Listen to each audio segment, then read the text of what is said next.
19번 행정절차죠. 그래서 지방직에서 나왔던 거 1번 지문 공정거래위원회의 시정조치 및 과징금 납부 명령에 행정절차법 소정의 의견 청취 절차 생략 사유가 존재한다. 그러면은 공정거래위원회는 행정절차법을 적용해서 의견 청취 절차를 생략할 수 있다. 그럼 지금 공정거래위원회 과징금 납부 명령에 그렇죠? 이게 행정절차법상 생략사유가 있대요. 그러면은 요것을 적용할 수가 있냐? 행정절차법상 생략사유를 적용할 수 있냐가 문제가 되는 거죠. 이거 적용이 될까 안 될까? 여러분 이거는 행정절차법이 적용이 안 되는 사안이에요. 공정거래위원회가 하는 처분 있죠? 이거는요 행정절차법 적용 배제 사항이에요. 공정거래위원회가 하는 처분, 감사원이 하는 처분, 그렇죠? 그리고 선관위가 하는 처분, 각종 선관위, 그리고 뭐 국회, 지방의회가 하는 처분, 법원이 하는 처분, 헌재가 하는 처분, 이런 것들 다 행정 절차가 아니야. 행정 절차가 아니고 요거는 공정거래위원회가 하는 어떤 처분은요 공정거래위원회와 관련된 법률이 따로 있어요. 개별법이 적용되는 것이지 행정절차법, 행정절차에 관한 일반법이 적용되지 않아요. 그래서 행정절차법상 생략사유가 존재한다 하더라도 행정절차법의 적용 배제사항이에요. 적용 배제사항. 그래서 이것을 갖다 적용해서 의견청취 절차를 생략할 수가 없죠. 행정절차법은 행정에 관한 일반법이죠. 그렇기 때문에 개별법이 존재한다. 개별 규정이 존재한다. 그러면 그 개별 규정이 적용되는 것이지 일반법이 적용되지 않죠. 그래서 감사원, 각종 선관위, 공정위, 그리고 뭐 조세, 뭐 이런 것들, 그런 것들은 다 개별법이 있어요. 개별법이 있어서 그런 게 적용이 된다. 그리고 2번 묘지공원과 화장장의 후보들을 선정하는 과정에서 추모공원 건립 추진협의회가 후보지 주민들의 의견을 청취하기 위하여 그 명의로 개최한 공청회는 행정절차법에서 정한 절차를 준수하여야 하는 것은 아니다. 그럼 지금 공청회를 했어요. 근데 공청회는 우리가 봤을 때 행정절차법에 규정이 있잖아. 공청회 규정이 22조 3항, 그죠? 그러면은 이때 행정절차법이 적용되는 공청회냐 이게 문제가 되는 거예요. 지금 추모공원 건립 추진협의회, 추모공원 건립 추진협의회, 얘네들이 행정청이에요? 아니지. 그럼 공청회는 행정청이 주최해야 하는 공청회가 행정절차법이 적용되는 거죠. 행정절차법은 행정부의 절차잖아. 근데 얘네들은 뭐예요? 추모공원 건립 추진협의회, 이건 행정청이 아니에요. 그러니까 행정청이 개최한 게 아니죠. 그래서 공청회, 이 행정절차법상 공청회 규정이 적용된다 안 된다? 안 된다는 거지. 그래서 이 공청회는 행정절차법상 절차를 준수해야 되는 게 아니에요. 얘네들은 행정청이 아니기 때문에. 그렇죠? 행정절차법에 적용을 받는 공청회는 행정청이 개최해야 돼. 행정청이. 그렇죠? 그다음에 3번 9. 공중위생법상 유기장업 허가 취소 처분을 함에 있어서 두 차례에 걸쳐 발송한 청문 통지서가 모두 반송되어 온 경우 처분의 상대방이 청문일 시 불출석하였다는 이유로 청문을 거치지 않고 한 침해적 행정처분은 적법하다. 적법해. 그럼 지금 청문 통지서 반송, 청문일 시 불출석, 이게 청문의 생략사유냐 그걸 묻고 있는 거지. 청문의 생략사유가 아니죠. 그러니까 침해적 처분을 할 때는 뭘 해야 된다? 청문을 거쳐야 된다라는 거죠. 그래서 거치지 않고 침해적 처분을 했다. 그러면 그것은 위법하다. 그렇죠? 청문의 생략사유가 그래서 중요한 거예요. 침해적 처분을 하면은 항상 청문을 거쳐야 되냐? 항상은 없지. 생략사유가 있는지 없는지 그걸 봐야 되겠죠. 생략사유가 있다. 그러면 안 거쳐도 되는 거야. 침해적 처분이라 하더라도. 그렇죠? 근데 생략사유가 있냐? 이게 생략사유냐? 생략사유가 아니라는 거예요. 그래서 꼭 반송, 불출석 이런 것들은 생략사유가 아니다. 그렇죠? 정당한 사유가 있을 수가 있다는 거지. 그렇죠? 그래서 이게 청문의 생략사유인지 아닌지 어떻게 판단을 하냐면은 처분의 성질을 보는 거예요. 처분의 성질을 보는 것이지 이렇게 청문 통지서가 반송됐다 이런 것들은 여기에 해당하지 않는다. 그래서 해야 돼요. 알아두시고. 그다음에 4번 9. 광업법에 근거해서 처분청이 광업용 토지 수용을 위한 사업 인정을 하면서 토지 소유자와 토지에 관한 권리를 가진 자의 의견을 들었다. 그러면 처분청은 그 의견에 기속된다. 그럼 의견을 들으면 반드시 그 의견은 기속돼요? 아니지. 틀렸다. 의견을 들었다는 거야. 의견 청취를 했다는 거죠. 그럼 의견 청취하면은 그 의견이 기속되냐고? 아니라는 거죠. 그래서 의견을 청취하는 이유는 처분을 할 때 고려사항으로 삼기 위해서 하는 것이지 그 의견을 청취한 게 그게 반드시 기속력이 있는 건 아니죠. 고려사항일 뿐이야. 고려사항. 여기 사업인정할 때 이렇게 듣도록 돼 있어요. 이 법에. 근데 그게 구속되진 않겠죠. 그다음에 2번 옳은 것은 이제 정보공개. 그래서 정보공개. 진짜 오랜만이다. 정보공개 진짜 오랜만이네. 1번 여러분 정보공개에서는 뭐가 줄 때가 될까요? 비공개사항. 그죠? 비공개 판례. 비공개 사유로 인정을 했냐 안 했냐. 그죠? 그런 것들이 출제가 되죠. 그래서 판례 입장 옳은 거 1번. 지방자치단체의 업무 추진비 세부 항목별 집행 내용 및 그에 관한 증빙 서류에 포함된 개인에 관한 정보. 이거는 공공기관 정보공개에 관한 법률 소정에 공개하는 것이 공익을 위하여 필요하다고 인정되는 정보에 해당해서 공개 대상이 된다. 여러분 여기서 이거 중요한 건 뭐죠? 포함된 개인에 관한 정보지. 인적사항. 그렇죠? 그래서 지자체의 업무 추진비 집행 내용 이거는 사실 공개예요. 공개를 해야지. 얘가 어디다 썼는지 공개를 해야 되겠죠? 근데 여기에 포함된 개인에 관한 인적사항은 이거는 사생활 침해 우려가 있죠? 그렇죠? 그래서 이건 뭐예요? 가리고 공개해야지. 그래서 요거는 개인에 관한 정보는요. 공개하는 것이 필요한 정보가 아니라 비공개하는 것이 필요한 거예요. 그래서 공개 대상이 아니라 비공개다. 이렇게 보시면 되고 다음에 2번 학교환경위생 정화구역 내 금지 행위 숙박시설 해제 결정에 관한 학교환경위생 정화위원회 회의록에 기재된 발언 내용 그리고 발언자의 인적사항 부분에 관한 정보는 정보공개법 소정의 비공개 대상 정보에 해당하지 않는다. 비공개가 아니라면 공개지. 이거 공개야? 아니지. 비공개 대상에 해당하는 거죠. 그럼 회의록 이거는 뭐예요? 사생활 침해 우려가 있잖아. 발언자의 인적사항 이런 것들. 그래서 공개하면 안 되겠죠. 그리고 업무의 공정성을 해칠 우려가 있어요. 회의할 때, 그죠? 그 업무의 공정성을 해칠 우려가 있다. 그래서 이거 비공개다. 그 다음에 3번. 보안관찰법 소정의 보안관찰 관련 통계자료. 보안관찰이 뭐지? 국가보안법 사범. 어디 가서 사는지, 그죠? 어디를 이주해서 사는지, 그거 통계낸 거. 그죠? 이걸 갖다가 공개해버리면 어떻게 돼요? 대남 적화 전략. 이거 참 여러 가지. 대남 적화 전략. 간첩들을 갖다가 파견. 파견이 이상하다. 할 수가 있잖아. 그러니까 이건 뭐예요? 국가안전보장에 해를 끼칠 우려가 있지. 그냥 막 공개를 해버리면은 국가보안법 사범이라 이거. 보안관찰 받는 사람은. 그러니까 이게 어디에서 사는지 그런 통계낸 자료 이런 것들은 공개하면 안 되는 자료라는 거죠. 그죠? 공개하면 안 된다. 그래서 이거 비공개 대상에 해당하지 않는다. 그럼 틀린 거죠? 비공개예요. 비공개. 그래서 틀렸다. 그래서 이게 비공개 사유인지 아닌지 이게 출제가 되니까 잘 체크해야 돼요. 요거는 이제 국가안전보장 또는 공공의 안녕을 해칠 우려가 있다. 공공의 안전과 이익을 해칠 우려가 있다. 이래서 이거 비공개가 맞다. 이렇게 본 거예요. 이렇게 보시고 그다음에 4번. 이거 학교폭력대책자치위원회가 피해 학생의 보호를 위한 조치, 가해 학생에 대한 조치, 학교폭력과 관련된 분쟁의 조정에 관하여 심의를 한 결과를 기재한 회의록. 또 회의록이네. 각종 회의록. 회의록은 뭘까요, 여러분? 비공개예요. 비공개. 그래서 비공개 대상 정보에 해당한다라는 거죠. 왜 비공개지? 업무의 공정성을 해칠 우려가 있다는 거지. 이거 누가 무슨 얘기를 했고 그러면 밤이 무섭다. 밤에 내 집 앞에 서 있다. 너 그렇게 했지? 네가 그러니까 다 알아. 하시겠잖아. 그러니까 이거 회의록은 뭐다? 비공개 꼭 알아두시고요. 그다음에 21번 행정강제 이제 의무이행 확보. 1번 질문 행정 대집행. 대집행의 방법으로 건물 철거 의무 이행을 실현할 수 있는 경우 철거 의무자인 건물 점유자의 퇴거 의무를 실현하려면 퇴거를 명하는 별도의 집행 권한이 있어야 하고 철거 대집행 과정에서 부수적으로 건물 점유자들에 대한 퇴거 조치를 할 수는 없다. 할 수 없을까? 있지? 있어요. 그래서 틀렸다.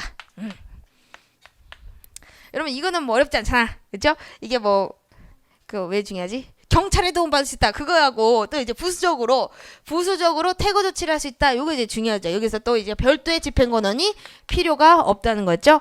이거 부수적으로 할 수가 있다는 거. 대집행 과정에서 안 나갈 거 아니야. 그럼 퇴거하세요 해야 되겠지. 설마 거기서 대집행하면 어떻게 돼? 큰일 나지. 큰일 나지. 끔찍해. 별도 집행관이 있을 필요가 없어요. 꼭 알아두셔야 돼요. 경찰이 돈 받을 수 있다. 그 같은 판례. 그다음에 2번 즉시강제란 법령 또는 처분에 의한 선행의 구체적 의무 불이행으로 인한 목전에 급박한 장애를 제거할 필요가 있는 경우 행정기관이 즉시 국민의 신체 재산에 실력을 행사해서 행정상 필요한 상태를 실현하는 작용을 말한다. 그러면 이렇게 정의가 나왔잖아. 즉시강제란 되게 길지. 뭔가 잘 봐야 된다. 여기서 여러분 이거 되게 바람직한 것 같죠? 목전, 즉시 괜찮아. 즉시강제. 근데 모순되는 말이 있다. 의무 불이행으로 인한. 이 숨어있다. 이런 문제를 한번 풀어봐야 돼. 틀린 거야. 이게 틀렸다. 그러면 의무 불이행을 전제로 하지 않죠. 그러니까 의무 불이행으로 인한 앞에 그냥 껴놓는 거야. 그냥 틀렸어. 아셨죠? 그러면 이게 정의 문제가 나올 때는 잘 봐야 돼요. 막 특히 정의 문제 나오는 거 어떤 거 있지? 이행강제금. 이행강제금 직접 강제하는 거다. 막 간접 강제가 아니라 직접 강제다. 막 이렇게 나오잖아. 이행강제금은 뭐예요? 간접 강제잖아. 그쵸? 그리고 뭐 직접 강제에서도 막 나오잖아. 그쵸? 즉시 강제하는 거다. 막 이런 식으로 나오고. 즉시 강제에서 막 직접 강제처럼 나오고. 그쵸? 잘 봐야 돼. 그리고 뭐 그런 거 뒤에도 막 나오잖아요. 행정벌 같은 거. 그것도 직접적 수단이다. 명당 공표 같은 거 직접적 수단이다. 막 이런 식으로. 그거 잘 보시면 돼. 그다음에 3번.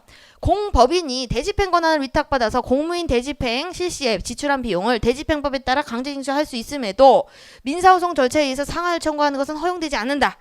그러면 이게 공법상 대집행이 가능해요. 강제징수도 가능해. 그럼 민사소송 제기할 실익이 있어요, 없어? 없지. 소액이 없죠. 그래서 허용되지 않는다. 맞는 거다. 그 다음에 4번. 여기서는 여러분 공법인이 누구였죠? 대한주택공사. 그죠? 그리고 4번. 이행강제금은 심리적 압박을 통해서 간접적으로 괜찮네. 여기까지. 그죠? 이행강제금은 심리적 압박을 통해서 간접적으로 의무에 확보하는 수단인 행정벌과는 달리 뭔가 이상하다. 달리 의무이행의 강제를 직접 목적으로 함으로 강화상 직접 강제에 해당한다. 틀렸지? 이행강제금은 간접강제죠. 여기까지는 잘 됐는데 우리가 막 이거를 설명하는 거였어. 이걸 꾸미는 이게 수식어예요. 갑자기 영어 같다. 간접강제지. 간접강제가 틀린 거죠. 간접적인 거죠. 간접적인 거. 직접 목적이 아니라. 이게 정의 문제가 나와요. 정의 문제. 여러분 이거 최근에 나온 거죠? 최근에 나온 거다. 그죠? 그다음에 22번 행정벌. 최대한 여러분 이게 쟁점이 빠지지 않게 제가 이렇게 해놨어요. 행정벌에 대한 설명 이제 서울시에서 출제가 됐는데 1번 지문은 이건 양벌 규정이죠. 법인의 독자적인 책임에 관한 규정이 없이 단순히 종업원이 업무에 관한 범죄 행위를 하였다는 이유만으로 법인에게 형사처벌을 가하는 것은 책임주의 원칙에 반한다. 반해 안 반해? 반하지. 이게 뭐죠? 양벌 규정. 양벌 규정은 그러면 그 고용주 즉 법인의 책임은 무슨 책임이죠? 무과실 책임이에요? 과실 책임이에요? 과실 책임이지. 감독상의 주의무를 위반했기 때문에 지우는 자기 책임이자 과실 책임이잖아. 그죠? 독자적인 책임에 관한 규정이 없이 그냥 종업원이 잘못했으니까 너도 처벌한다. 이것은 뭐예요? 형법상 이제 책임주의 원칙에 반한다는 거죠. 형벌상 책임주의 원칙. 책임주의가 뭐예요? 책임주의 원칙이 책임 없는 자한테는 형벌을 부과할 수 없다는 거지. 그리고 책임이 있다 하더라도 그 책임에 상응하는 처벌을 해야 되는 것이지 책임을 초과해가지고 처벌을 하면 안 된다는 거죠. 형벌을 부과해서는. 그게 책임주의. 반하는 거죠. 그러니까 뭐가 생겼다? 면책 규정이 생긴 거예요. 면책 규정이. 그죠?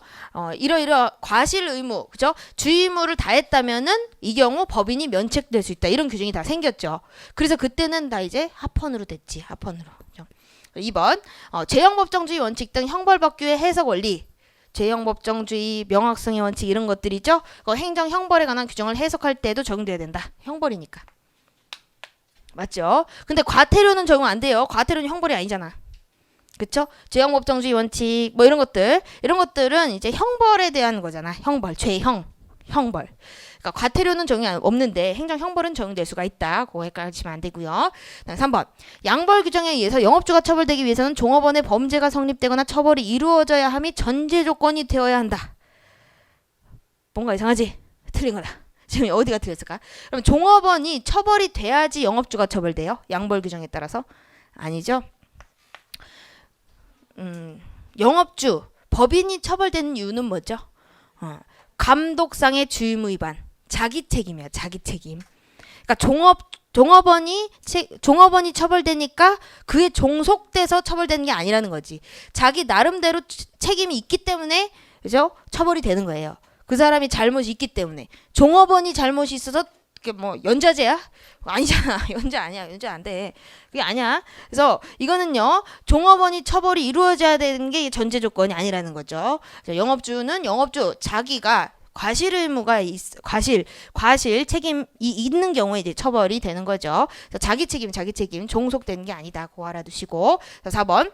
지방자치단체 소속 공무원이 자치사무를 수행하던 중 법 위반 행위를 했다. 그러면은 지방자치단체는 같은 법의 양벌 규정에 따라서 처벌되는 법인에 해당한다. 여러분 요것도 상당히 많이 나왔죠. 지금 지방자치단체가 양벌 규정에 따라서 처벌되는 법인이냐 어떻게 나온다? 뭐 하다가 잘못했냐 그거 보면 되죠. 자치사무 수행하던 중에 위법행위를 했는지 아니면은 기관임 사무를 수행하던 중에 위법행위를 했는지 나눠가지고 자치사무 수행하던 중에 위법행위다. 그러면은 이때는 양벌 규정에 의해서 처벌이 되고 기관임 사무 수행하던 중 그죠? 위법행위를 했다. 그러면은 그때는 처벌이 안 되지. 그쵸? 그거 나눠서 알아두시면 되죠. 요거는 자치사무니까 해당하죠. 여러분 이거 기억이 나지? 기억이 어렴풋하면은 이걸 찾아보면 돼. 요거 어디 있냐면요. 여러분 저기 그 19페이지에 있어요. 여러분 19페이지에 오른쪽에 양벌 규정 아래쪽에 그 지방자치단체 사무 나눠가지고 19페이지에 76번 PPT 요거 참고해서 보시면 되세요. 뭐 국가기관과는 별개 공법인이다. 아니면 국가기관의 지위에 있다 이렇게 있죠. 네, 그거 잘 체크해서 보시면 된다. 다음에 23번 과태료. 과태료 질서위반 행위 규제법이에요. 1번 지문 이제 지방자치단체의 조례상의 의무를 위반해서 과태료를 부과하는 행위는 질서위반 행위에 해당하지 않는다. 그럼 조례 위반인 경우에도 이제 과태료를 부과할 수가 있어요. 1천만 원이야. 그러면 이거는 이제 질서위반 행위 규제법상의 질서위반 행위가 아니냐? 질서위반 행위이다. 그쵸? 이다. 해당하지 않는다. 그럼 틀렸다. 법조문이야 법조문. 우리가 질서위반 행위 규제법에 정의가 있어요. 질서위반 행위란 이 법상의 질서위반 행위란 조례상의 의무를 위반해서 과태료를 부과하는 행위도 질서위반 행위다 이렇게 있어. 그래서 이거 법조문이에요. 법조문. 그리고 2번 법원의 과태료 재판이 확정된 후에 법이 바뀌었대요. 그 행위가 이제 질서위반 행위에 해당하지 않게 됐대. 그러니까 유리하게 바뀌었다는 거지. 그러면 무슨 법? 유리한 법을 적용하죠. 그때는 변경된 법률에 특별한 규정이 없는 한 과태료 집행을 면제한다. 해당하지 않게 됐다. 그러니까 면제하는 거지. 그렇죠? 이거는 여러분 요게 그 특별한 법이죠. 그렇죠? 그 과태료는 제재하는 거죠. 그러면 행위시법을 적용하는 게 원칙이에요. 이거 행위시법 원칙이라고 돼 있어. 법조문도. 근데 예외가 그렇죠? 2항 3항이 어떻게 돼 있다? 유리하게 바뀌었다. 그러면 유리한 법을 적용한다. 그렇게 돼 있어. 그래서 이 특별한 규정이 있을 때는 이 특별한 법이 적용이 되는 거죠. 네, 그거 집행을 면제하는 거고. 3번 과태료는 행정청이 과태료 부과 처분 있은 후 3년간 징수 안 하면 시효로 인해서 소멸한다. 3년 5년이지 그쵸 그쵸 잘 아시고 계세요. 화이팅. 5년이야 5년 틀렸다. 그쵸. 그 다음에 4번 행정청의 과태료 부과에 대한 이의제기는 과태료 부과 처분의 효력에 영향을 주지 않는다. 영향을 안 줘? 주죠. 영향을 주는 거죠. 주지 아니한다. 그럼 틀린 거죠. 어떻게 영향을 주지? 여러분 이의제기를 하면은 과태료 부과 처분이 없어지죠. 없어지잖아. 그럼 그러니까 이게 처분성이 없잖아. 과태료 부과 처분 처분성이 있어요, 없어요? 없죠. 이의제기하면 효력이 상실되니까. 무슨 절차로 진행이 되죠? 비송사건 절차법. 비송 절차로 진행이 되죠. 법원에서. 그래서 이거는 처분성이 없다. 항고성의 대상이 안 돼요. 비송으로 가는 거지. 특별한 불복 절차가 있다. 그렇게 보시면 되고. 그다음에 24번. 이거는 여러분 이제 과징금이에요. 과징금. 이제 서울시에서 출제가 됐고요. 여객자동차 운수사법 과징금 처분 이렇게 있는데 1항을 보시면은 국토교통부 장관 시도지사는 여객자동차 운수사업자가 여기 어느 하나에 해당하면 사업정지 처분을 해야 되는 경우 그 사업정지 처분이 그 여객자동차 운수사업을 이용하는 사람들에게 이용자죠. 심한 불편을 주거나 공익을 해칠 우려가 있는 때는 그 사업정지 처분을 가름해서 5천만 원 이하의 과징금을 부과할 수 있다. 이렇게 돼 있지. 그러면 사업 정지 처분에 가름해서 부과하는 과징금이죠. 이게 뭐지? 변형된 과징금. 그죠? 변형된 과징금이 이렇게 출제가 됐어요. 이렇게는 여러분 옛날에도 이렇게 출제된 적이 있어요. 똑같이 베낀 거야. 옛날에 이게 나온 적이 있어. 근데 여기 이쪽은 조금 진화됐어. 그때보다는. 그때보다는 좀 진화된 건데 우리 좀 길어졌어요. 옛날에도 한번 나온 적이 있다. 그래서 1번 지문 보시면은 과징금 부과 처분은 제적 행정 처분이므로 현실적인 행위자에게 부과하여야 하며 위반자의 고의가시를 요한다. 그럼 지금 과징금 부과 처분은 현실적인 행위자에게 부과해야 되고 고의가실이 필요할까요? 틀렸다. 어디가 틀렸지? 법령상의 책임자한테 부과하는 거고 고의가실 필요로 하지 않아요. 그래서 현실적 이상하다. 현실적. 뭐 법령상의 현실적인 행위자다. 그러면은 뭐 법령상 현실적 다 똑같겠지. 맞지? 그런데 법령상의 책임자한테 부과를 하는 거고요. 그리고 위반자의 고의가실 필요하다. 안 필요하다? 필요 없어요. 행정상의 제재는 고의가실 필요 없는 거예요. 원칙을 알아야 돼. 우리 과태료도 필요 없다고 봤어요, 옛날에는. 근데 법 조문이 2007년도에 질서위반 행위 규제법이 만들어지면서 거기서 고의과실이 필요하다고 하니까 판례도 바뀐 거죠. 근데 원래는 뭐라고 봤다? 과태료도 고의과실 필요 없다고 봤다니까. 근데 법 조문이 바뀌었으니까 당연히 그렇게 봐야지. 안 되지, 그죠? 그래서 이거 과징금, 여러분 과징금은 고의과실 필요 없어요. 근데 예외적으로 정당한 사유가 있다. 그럼 부과할 수 없겠죠. 고의과실 필요 없으니까 법령상 책임이 있으면은 부과를 하는 거지. 과징금을 부과하는 거고. 근데 만약에 그 사람이 정당한 사유가 있었다. 그러면 이제 부과할 수가 없겠죠. 그거. 그다음에 2번. 사업 정지 처분을 내릴지 과징금을 부과할지 이건 행정청의 재량이다. 그죠? 재량이다. 변형된 과징금은 재량이 넓어요. 재량의 범위가 넓다. 그리고 3번. 과징금 부과 처분에는 원칙적으로 행정 절차법이 적용된다. 뭔가 이상하지? 근데 이거 맞아요. 맞다. 여러분 이게 과징금 부과 처분은 이거 처분이에요? 아니에요? 처분이에요. 처분이다. 아까 과태료는 처분이 아니라며. 그건 처분이 아니야. 근데 과징금은 처분이에요. 과징금 부과 처분은 처분성이 있잖아. 그러니까 그걸 물어보는 거야. 너 과태료 헷갈리지? 아니 아무 생각이 안 난다. 여러분 이거 어떻게 과태료는 처분성이 없잖아요. 근데 과징금은 처분이잖아. 그러니까 이거 침시적 처분이다. 그러니까 이거 행정조차법이 적용이 된다는 거. 한번 보면 돼요. 이거 안 틀린다. 4번. 과징금은 행정목적 달성을 위해서 행정법규 위반이라는 객관적 사실이 착안해서 부과된다. 그죠? 맞는 거지. 요랑 같은 거지. 같은 거. 이거 바로 붙어가지고 이거 4번을 2번으로 하면 너무 쉽잖아. 그러니까 이거 똑같은 판례를 이거 띄워놓는 거지. 1번, 4번. 여러 가지. 그죠? 갈게요. 그다음에 25번 이제 여러분 처분성이에요. 처분성. 여러분 요거는 우리가 처분성 진짜 많이 하죠. 2편도 아니야. 1편부터 막 처분인지 아닌지 하잖아. 이게 나오는 거야, 이렇게. 근데 여러분 요거는 최신 판례들이에요. 꼭 알아두셔야 돼요. 그래서 이게 국가직에서 출제가 됐는데 출제가 될 가능성이 되게 높아요. 되게 높다. 이번에 출제가 될 수가 있으니까 꼭 잘 보셔야 돼요. 옳은 것은 1번 국립대 총장의 임명 권한은 대통령에게 있다. 맞아요. 교육부 장관이 대통령에게 임용 제청을 하면서 대학에서 추천한 복수의 총장 후보자들 중 일부를 임용 제청에서 제외한 행위는 처분에 해당하지 않는다. 처분이다. 틀렸어요. 처분성이 있다. 지금 교육부 장관이 그 대학에서 총장 후보자를 추천을 하잖아요. 그러면 그 추천된 후보자들 중에서 일부만 임용 제청을 한다고. 누구한테? 대통령한테. 그러면 결론적으로는 누가 뽑는 거다? 제청된 사람들 중에서 이제 대통령이 뽑는 거죠. 임용을 하는 거지. 근데 여기서 제청에서 제외된 것들, 그죠? 요 제외된 처분, 요게 처분성이 있느냐 문제가 되죠. 처분성이 있다고 봤어요. 이게 제외하는 거, 이거 불이익 처분이다 이렇게 봤다. 불이익 처분. 제청에서 제외된 사람들한테는 이거는 불이익한 거잖아. 그래서 불이익 처분으로 봤어요. 꼭 알아두세요. 이거 되게 중요한 의미를 갖고 있어요. 신청권 검토하지 않았어요. 이게 거부 처분으로 봐서 신청권을 검토한 게 아니고 그냥 불이익 처분으로 봤다는 게 이제 중요한 의미를 갖는다. 그죠? 그리고 2번 불법 유출 주민번호 변경 신청 거부. 거부 신청권. 그죠? 이게 거부가 처분성이 있으려면은 신청권이 있어야 되잖아. 그러면 주민번호 변경 신청, 요 신청권이 있느냐? 여러분 우리 판례는 불법 유출됐다. 그러면 조리상 신청권이 있다고 봤어요. 그래서 이 거부 행위는 처분성이 있다. 이렇게 봤죠.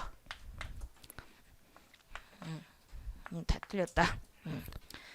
지금 참고로 지금은요 법에도 만들어졌어요. 법규상 신청권도 있어요. 법규상 신청권도 있다.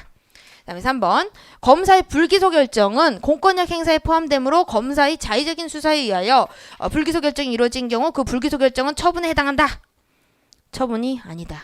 그럼 검사의 불기소 결정은 이거는 특별한 불복 절차가 있어요. 뭐 항고, 재항고, 검찰점법에 항고, 재항고 이런 거 다 있다. 그러니까 그 특별한 불복 절차가 있으니까 글로 가는 거고, 그렇죠? 우리 항고성의 처분성은 부정된다 이렇게 보죠. 그걸 잘 알아요. 특별한 불복 절차, 검사, 형사소송으로 형사소송, 재정 절차 이런 대로. 그다음에 4번 이것도 중요하다. 국가인권위원회가 진정에 대하여 각함이 기각 결정을 할 경우 피해자인 진정인은 인권침해 등에 대한 구제조치를 받을 권리를 박탈당하게 되므로 국가인권위원회의 진정에 대한 각함이 기각 결정은 처분에 해당한다. 여러분 국가인권위원회 진정 각하, 기각 요거 처분성이 있다고 봤어요. 있다. 이거는 헌법재판소 결정이에요. 헌법재판소. 이거는 헌법소원 들어가서 뭐 됐을까? 각하됐어요. 보충성 원칙에 반한다. 그래서 이거는 법원으로 가라 그랬어요. 법원으로 처분성이 인정된다고 해서.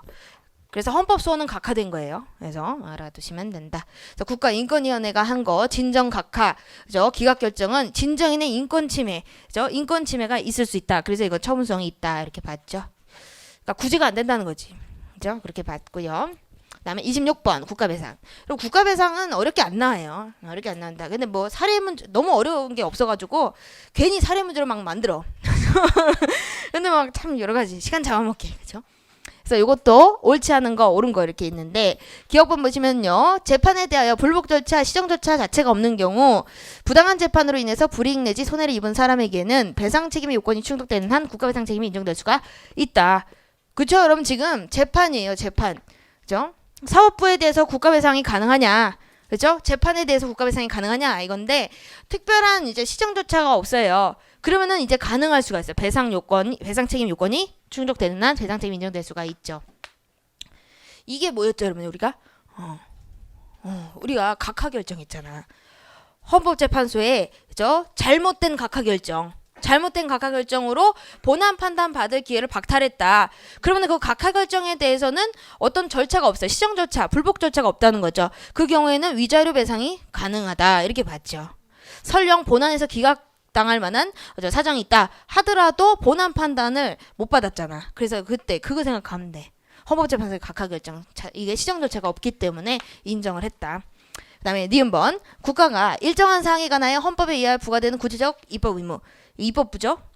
입법 의무를 부담하고 있음에도 불구하고 그 입법에 필요한 상당한 기간이 경과하도록 고의가실로 입법 의무를 이행하지 않는 경우 이때 국가배상 책임이 인정될 수가 있다. 여러분 요거 요건을 잘 봐야 돼요. 입법부에 대해서 국가배상 청구가 가능하냐? 헌법에 의하여 부과되는 구체적인 입법 의무가 있어야 돼요. 일단 구체적인 입법 의무. 그렇죠? 그럼에도 불구하고 입법을 안 해야 돼. 근데 또 하나의 요건이 고의가실이 있어야 돼. 이거 어떻게 바꾸면 틀린 지문이지? 여기서 구체적인 입법 의무가 아니라 일반적인 입법 의무다. 그럼 틀린 거예요. 헌법에 의해서 일반적인 입법 의무가 있음에도 불구하고 고의가실로 입법을 하지 않았다. 그러면 안 돼. 헌법에 의해서 구체적인 입법 의무가 있음에도 불구하고 고의가실로 입법을 하지 않아야지만 그 입법 부작위에 대해서 국가배상을 청구할 수가 있죠. 자, 요건 맞는 거예요. 두 가지 체크하면은 맞는 거지. 근데 현실적으로는 없지. 이론일 뿐이다. 이런 게 없지. 어떻게 있겠어. 대박이지. 그러면 그죠? 그다음에 디귿번. 또 이제 이것도 여러분 이중배상. 그래도 최신 판례죠.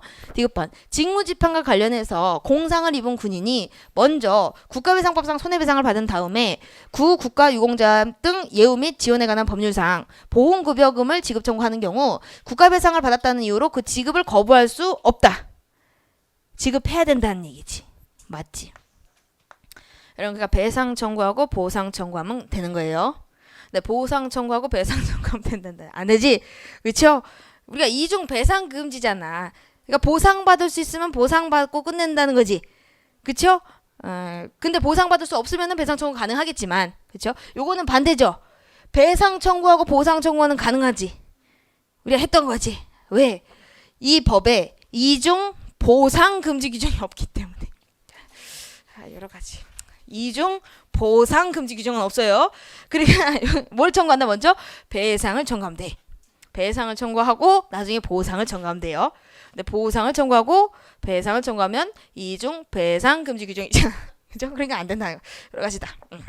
그래서 이거 좀 특이한 판례다. 그렇죠? 됐고요. 이거 최신 판례니까 잘 체크를 해두세요. 그다음에 1번 피해자에게 손해를 직접 배상을 했대요. 경과실이 있는 공무원은 특별한 사정이 없는 한 국가의 피해자에 대한 국가배상 책임의 범위 내에서 자신이 변제한 금액에 관하여 국가에 대한 구상권을 취득한다. 그럼 경과실이 있는 공무원은 궁극적인 책임자가 아니죠. 누가 책임자야? 국가가 책임자잖아. 그러니까 이거는 자기가 피해자한테 변제를 했다. 이러면 타인 채무 변제지. 그러면 변제하고 나가지고 궁극적으로 책임을 질 자. 국가에 대해서 구상권 행사하는 거 가능하죠? 경과실은 구상권이 가능하죠. 구상권을 취득하는 거죠. 구상권은 항상 언제 문제가 되는 거죠? 변제를 했을 때. 그러니까 진짜 채무를 지지 않아도 될 사람이 변제를 하고 나서 진짜 채무를 질 사람한테 청구를 하는 거죠. 그게 구상권이죠. 야, 내가 네 빚 갚았다. 네 나한테 갚아라. 이게 말이 뭐야? 이게 구상권이잖아. 그러니까 변제를 해야 돼. 저 변제를 했대잖아. 변제, 배상한. 그쵸?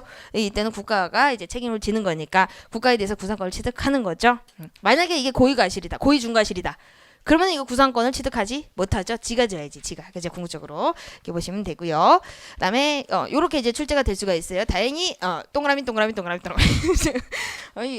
가장 이게 좋은 지문이다. 동그라미. 그렇죠. 시간 없을 땐 그냥 가면 돼. 7번 여러분 이제 손실보상이에요. 손실보상은 뭐 맨날 나오는 것만 나오죠. 또 이제 옳은 것은 여러분 손실보상은 어렵게 나오면 못 맞춰요. 어렵게 나오면 못 맞춰. 그 얘기는 자꾸 이거 고민을 해서 시간을 뺏기지 말라는 거죠. 옳은 거. 1번 지문 이거 판례에 다 죠. 이건 맞출 수가 있잖아. 토지보상법상 저 법에 의한 잔여지 수용 청구를 받아들이지 않은 토지수용위원회의 재결에 대하여 토지 소유자가 불복해서 제기하는 소송은 항고성에 해당한다. 잔여지 수용 청구는 형성권이다. 그러니까 의사표시만으로 적법한 의사표시다. 그러면은 효력이 발생하는 거죠. 무슨 효력? 수용의 효력이 발생하죠. 그리고 나서 수용 청구를 하고 나서 그 수용 청구를 한 사람이 불복을 한다. 그렇죠? 왜 불복할까? 땅값을 잘 정해달라라는 거죠. 그러니까 땅값. 그래서 항고성을 제기하는 게 아니라 불복할 때는 뭐 당사자 소송을 제기하는 게 보상금 증감 청구 소송. 항고성이 아니죠. 이거 대표적으로 많이 나오잖아. 잘 보네. 그러면 이게 형성권이에요. 형성권은 적법한 의사표시만 하면 효력이 발생하는 거야. 예를 들어서 취소, 해제 이런 것들.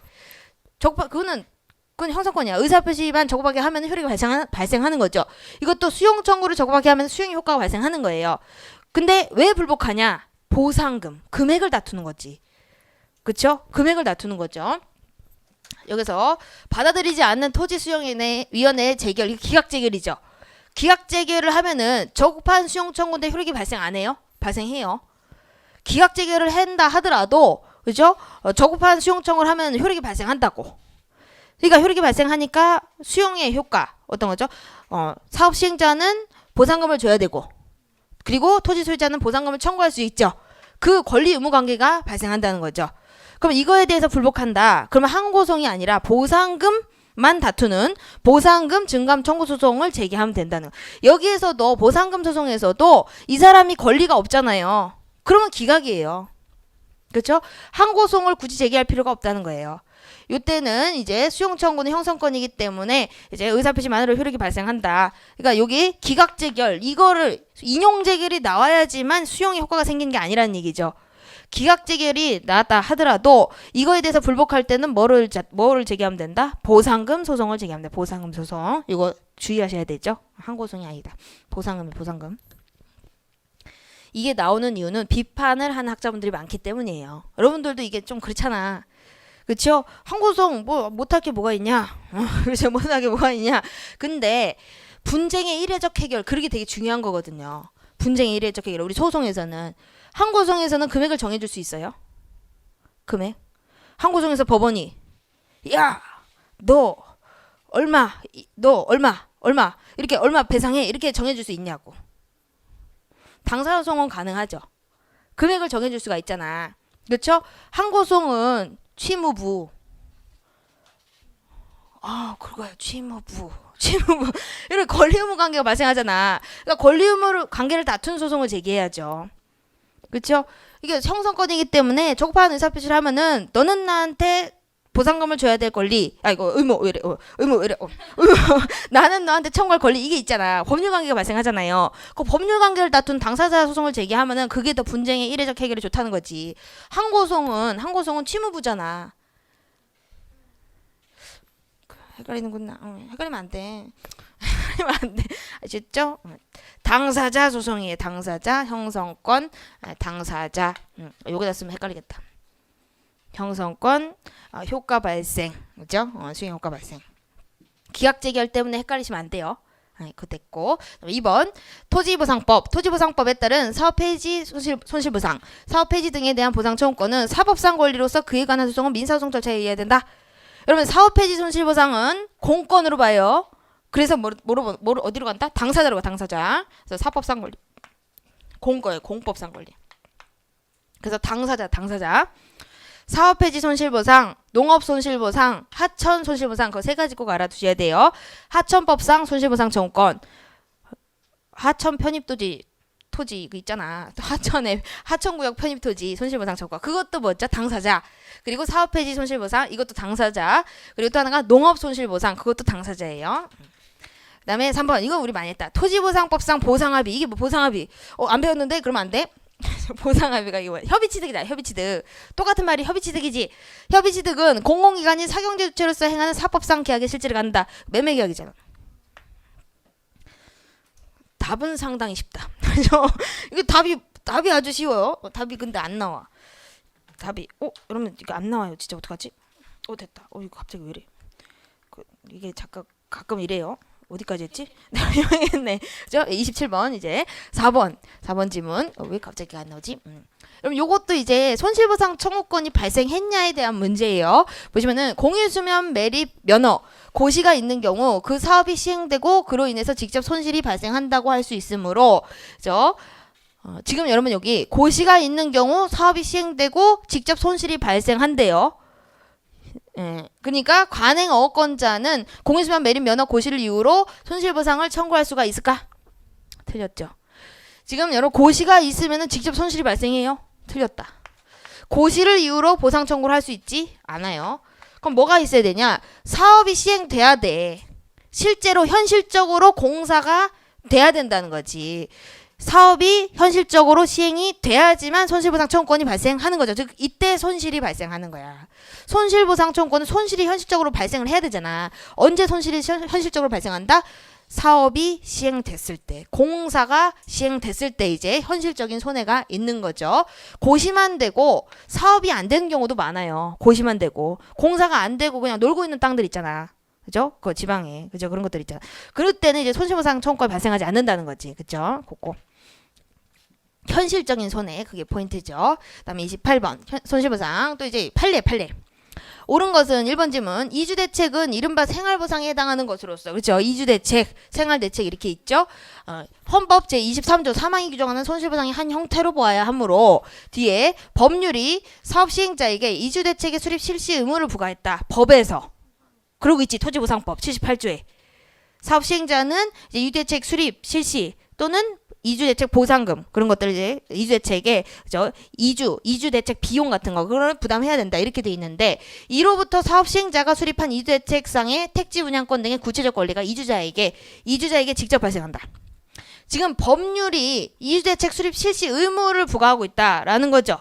그러면은 이주자한테 요 법률로 인해서 당연히 이주자한테 구체적인 분양권, 수분양권이 발생하느냐 이게 문제예요. 이로부터 사업시행자가 수립한 이주대책상의 택지 분양권. 이것도 밑줄 칠 거예요. 밑줄. 이게 뭐예요? 수분양권이잖아요. 수분양권.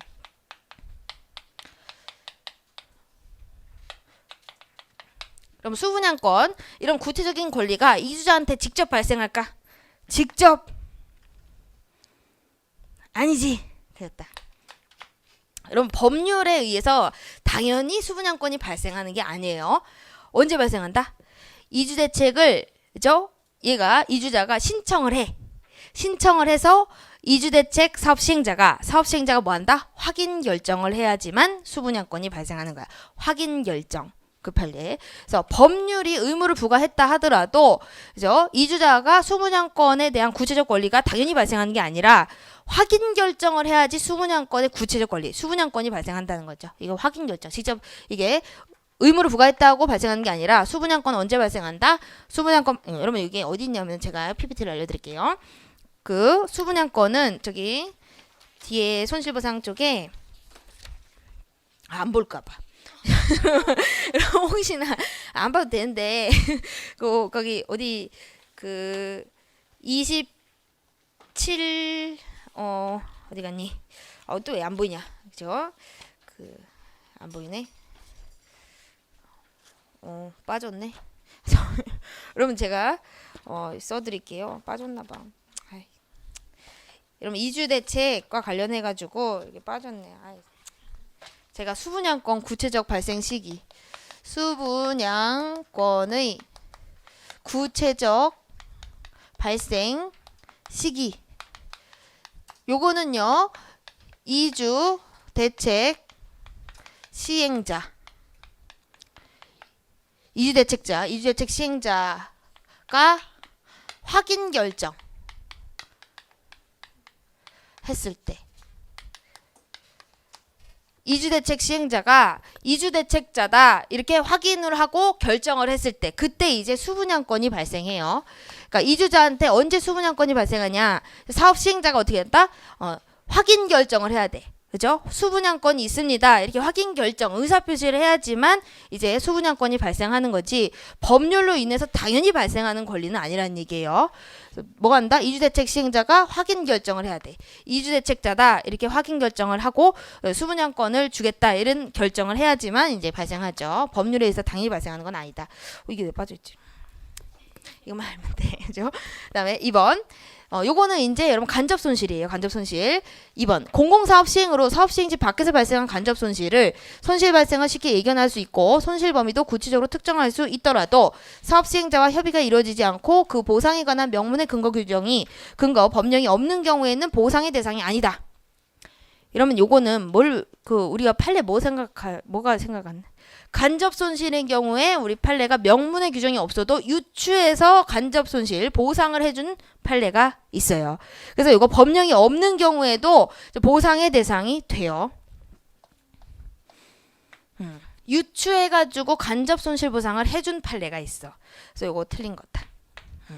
간접 손실과 관련해가지고 사업 시행지 밖의 간접 손실. 간접 손실은 사업 시행지 밖에서 발생한 거잖아. 그럼 언제 보상 청구권이 발생하냐면은 예견 가능성하고 특정 가능성이 있어야 돼요. 예견, 손실 발생 예견하고 그리고 특정할 수 있어야 돼. 손실의 범위를. 그러면 이제 손실보상 청구권이 발생을 할 수가 있는데 요때는 이제 명문의 규정이 없었다는 거죠. 그래서 공공용지 취득 및 손실보상에 관한 시행규칙상의 보상 규정을 유추해서 간접 손실 보상을 해준 적이 있어요. 그래서 시행규칙상의 규정을 유추해서 보상을 해준 우리 대법원 판례예요. 그래서 명문의 규정이 없는 경우에도 보상의 대상이 될 수 있다는 거, 그 정도. 그다음에 3번. 공익사업으로 인해서 농업손실 입은 자가 사업 시행자에게서 공익사업을 위한 토지 등의 취득 및 보상에 관한 법률에 따른 보상을 받으려면 재결 절차를 거쳐야 되고 이를 거치지 않고 곧바로 민사소송으로 보상금 청구하는 건 허용되지 않는다. 그렇겠지? 여러분 지금 농업손실보상 받으려면 협의가 안 되면 뭐 해야 돼요? 재결 절차를 거쳐야 돼요? 안 거치고 돈 달라 청구해요? 돈 달라 청구하면 뭐래? 너 누구냐? 너 누구냐? 그러니까 뭘 거쳐야, 수용재결을 거쳐야 될 거 아니야. 수용재결은 거치고 항고든 당사자든 제기해야지. 그렇겠죠? 협의가 안 되면 재결을 거쳐야 돼요? 안 거쳐도 돼요? 거쳐야 되겠지? 협의가 안 되면 재결은 거쳐야 되잖아. 여기서 재결은 뭐야? 수용재결이에요. 수용재결 거쳐야 되겠죠? 거치지 않고 돈 달라. 누구세요? 안 되지? 재결 절차 거쳐야 돼. 그렇죠? 보상을 받기 위해서는 재결 절차 거쳐야 된다는 거지. 그렇죠?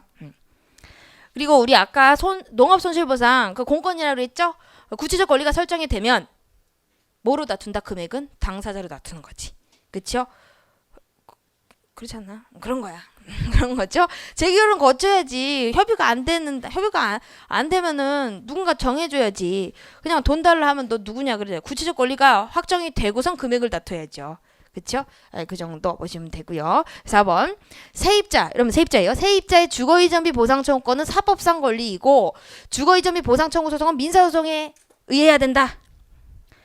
여러분 주거이전비 보상 청구권 이거는요. 이거 주거이전비 뭐야? 이사비잖아. 이사비. 이건 세입자한테 주는 거예요. 세입자한테. 요거는요. 우리 판례는 공법상 권리로 봐. 공법상 권리. 그래서 요거는 당사자로 가요. 당사자. 당사자. 이건 정책적으로 인정된 권리라고 봐요. 정책적으로. 그렇죠? 빨리빨리 이제 사업을 시행해야 되잖아. 그럼 빨리빨리 내보내야 된다. 정책적으로 인정된 거고. 그리고 세입자의 주거이전비 이거는 세입자의 그런 법률 생활의 안정, 그렇죠? 안정을 위해서 이제 고려 그런 것들을 보고서 이제 사회보장적 차원에서 지급되는 거죠. 그래서 이거는 공권이에요. 공권. 그리고 이거는 공권이라서 이제 당사소송으로 가야 된다. 이렇게 봤다. 당사자가 하나 또 늘었네. 사업 폐지. 하천, 농업, 주거이전비, 그죠? 주거이전비, 그죠? 됐고요. 그다음에 이제 29번. 여러분 저희가 손실보상을 두 문제를 풀었어요. 두 문제를 풀었다. 잘 해주셔야 됩니다. 여러분 여기서 이제 항고성의 대상이 된 처분 이제 소송이에요. 소송. 처분성이 있냐 없냐 여러분 이거는 너무나 이게 잘 나와. 이제 박스형으로도 나올 수가 있죠. 그래서 요거는 그냥 아무거나 해온 거예요. 이거 뭐 어렵지 않다. 1번 사실 이것보다는 아까 그게 더 중요해. 그 아까 임용제청 있죠? 그런 것들 그게 더 중요하다. 그래서 1번 보시면은 이게 처분인지 아닌지 보시면 돼요. 9. 약관규제법에 따른 공정거래위원회의 표준약관 사용 권장. 이게 여러분 권장행위가 행정지도에서 배웠어요. 이게 행정지도로서 사실행위일까요? 아니면 처분일까요? 권장이 아니라 그러지. 이건 처분성이 있다 그랬죠? 이건 처분성이 있어요. 여러분 처분성이 있다. 처분이에요. 표준약관 사용 권장행위. 이건 권장이 이건 강제력이 있다. 이렇게 권장을 했음에도 이제 표준약관을 그대로 이제 쓰지 않거나 또는 다른 약관, 표준약관과 다른 약관을 사용할 때는 무슨 의무를 지우고 있냐면은 이 법에서 쉽게 표시할 의무를 지우고 있어. 쉽게 표시할 의무. 표준약관과 다른 약관을 사용하는 경우에는 쉽게 표시할 의무를 지우고 그 의무를 이행하지 않았을 때는 과태료의 제재가 나와요. 그렇죠? 그러니까 따르지 않으면 뭐가 나? 강제처분이 가능하다는 강제처분이. 그래서 이거는 권장행위가 뭐다? 권장이 아니라 강제력이 있다. 처분성이 인정이 돼요. 이거 헷갈리시면 안 되고. 그다음에 요거랑 우리 같이 했던 게 우리 그 인격권 결정에 영향을 주는 성희롱 결정, 국가인권위의 성희롱 결정 있죠? 네, 그것도 같이 알아두시면 돼요. 그것도 처분성이 있고. 두 번째, 공증 지적공부 소관청이 토지대장상 소유자 명의 변경 신청을 거부했다. 그럼 요거는 토지대장상 소유자 명의 변경 신청 거부. 이건 처분성이 처분성이 이거는 있다 그래서 없다 그랬어. 없다 그랬어요. 요 사실관계가 요거는 이 다툰 소유자 명의 변경 신청을 거부한 행위를 다툰 사람은 이 사실관계가 등기권자였어요. 등기권자. 그러니까 등기를 한 사람이 이 대장상의 명의를 바꾸는 거예요. 그렇죠? 그러면 이 사람의 권리에 영향을 미쳐요? 안 미쳐요? 안 미쳐요. 이미 등기가 된 사람이 다투는 거야. 그렇죠? 그래서 요거 거부했다 하더라도 처분성이 없어요. 사실관계를 좀 알아야 돼. 이거는 소유자 명의 이거는 이거는 이 소유권자가 다툰 거예요. 소유권자가. 그렇죠? 이미 등기가 되면 대장을 바꿀 이익이 없어요. 등기가 되면. 아까 우리가 건축주 명예변경 신고 거부 그거 있죠? 반려행위 이거 처분성 있다 그랬잖아요. 그건 등기를 하려는 사람이잖아. 이미 등기가 되면 대장상의 명예를 바꿔달라 이렇게 청구할 이익이 없어요. 권리에 영향도 안 미치고. 그렇죠? 그렇게 보시면 되세요. 그거는 하려는 사람이었잖아. 그러니까 그 반려행위가 처분성이 있는 거고 등기가 됐다. 그 사람이 다툰다. 그럼 이익이 없다는 거지. 그렇죠? 그리고 3번 국세환급 처분성이 없죠. 민사다 민사. 그렇죠? 국세환급 부당이득이잖아. 그렇죠? 4번 혁신도시 최종입지. 그러면 혁신이 안 된다. 혁신도시. 여러분 이거는 내부행위야 내부행위. 우리 행정계획에서 비구속적 행정계획이죠. 그래서 이거는 처분성이 없죠. 이건 뭐 어렵지 않다. 구속적 행정계획이 처분성이 있는 거지. 비구속이니까 처분성이 없다. 이렇게 보시면 되고 그 다음에 30번 원고적격. 요거는 최신 판례가 있어요. 최신 판례가 있어서 요것도 좀 봐야 된다. 그래서 국가직 7급에서 출제가 됐고요. 옳지 않은 것 1번 법령이 특정한 행정기관으로 하여금 다른 행정기관에 제재적 조치를 취할 수 있도록 하면서 그에 따르지 않으면 그 행정기관에 과태료 등을 과할 수 있도록 정한다. 행정기관이 그죠? 행정기관에게 어떤 제재적 조치를 취할 수가 있대요. 특정한 행정기관으로 하여금 다른 행정기관에 제재적 조치를 취할 수 있다. 그러니까 어떤 A라는 행정기관이 B라는 행정기관한테 제재적 조치를 취할 수 있다는 거죠. 그리고 따르지 않으면 어떤 불이익을 준다든지 그렇게 정하는 경우 권리구제나 권리보호 필요성이 인정된다면 예외적으로 그 제재적 조치 상대방 제재 조치를 받는 행정기관은 항고성의 원고적격을 인정할 수가 있다. 여러분 이거 뭐 생각나야 되지? 국민권익위원회가 소방청장에게 부당한 인사조치를 철회하라. 또는 국민권익위원회가 선관위 위원장에 대해서 부당한 인사조치를 철회하라. 다 인사다. 다 인사조치. 그거 뭐예요? 행정기관이잖아. 국민권익위원회.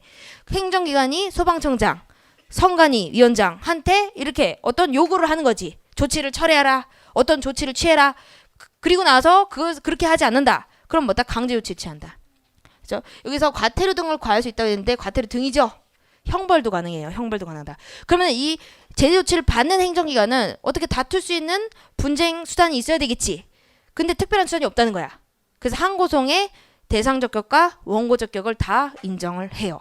그래서 특별한 구제 수단이 없다. 그러면 항고송으로 와라. 특별한 구제 수단이 있다. 글로 가라. 글로 가라. 그거잖아. 특별한 구제 수단이 없다. 그래서 원고 적격을 인정을 하는 거죠. 그러면 이게 그 사안이에요. 소방청장 사건. 소방청장 사건이야. 이렇게 나오니까 모르겠지. 그래 모르겠지. 그래서 모를 것 같아서 이렇게 되는 거야. 그죠? 한번 보시면 돼요. 행정기관한테 어떻게 뭐 이렇게 하는 거죠. 네, 그때는 이제 원고 적격을 인정한 사안이 있다. 이걸 잘 보시면 되세요. 맞고 그다음에 두 번째 요것도 최신 판례. 출입국 관리법상의 체류 자격 및 사증 발급의 기준과 절차에 관한 규정들은 대한민국의 출입국 질서와 국경 관리라는 공익을 보호하려는 취지로 해석될 뿐이므로 자꾸 앞에 자꾸 이렇게 하면 안 돼. 자꾸 뒤에 동법상 출입국 관리법상 체류 자격 변경 불허가 강제 퇴거 명령 등을 다투는 외국인에게는 해당 체류 자격 불허가 처분 강제 퇴거 명령 이 취소를 구할 법률상 이익이 인정되지 않는다. 여러분 요거 최신 판례인데 지금 요게 어떤 거냐면은 여러분 이거 나눠서 좀 알아두셔야 돼요.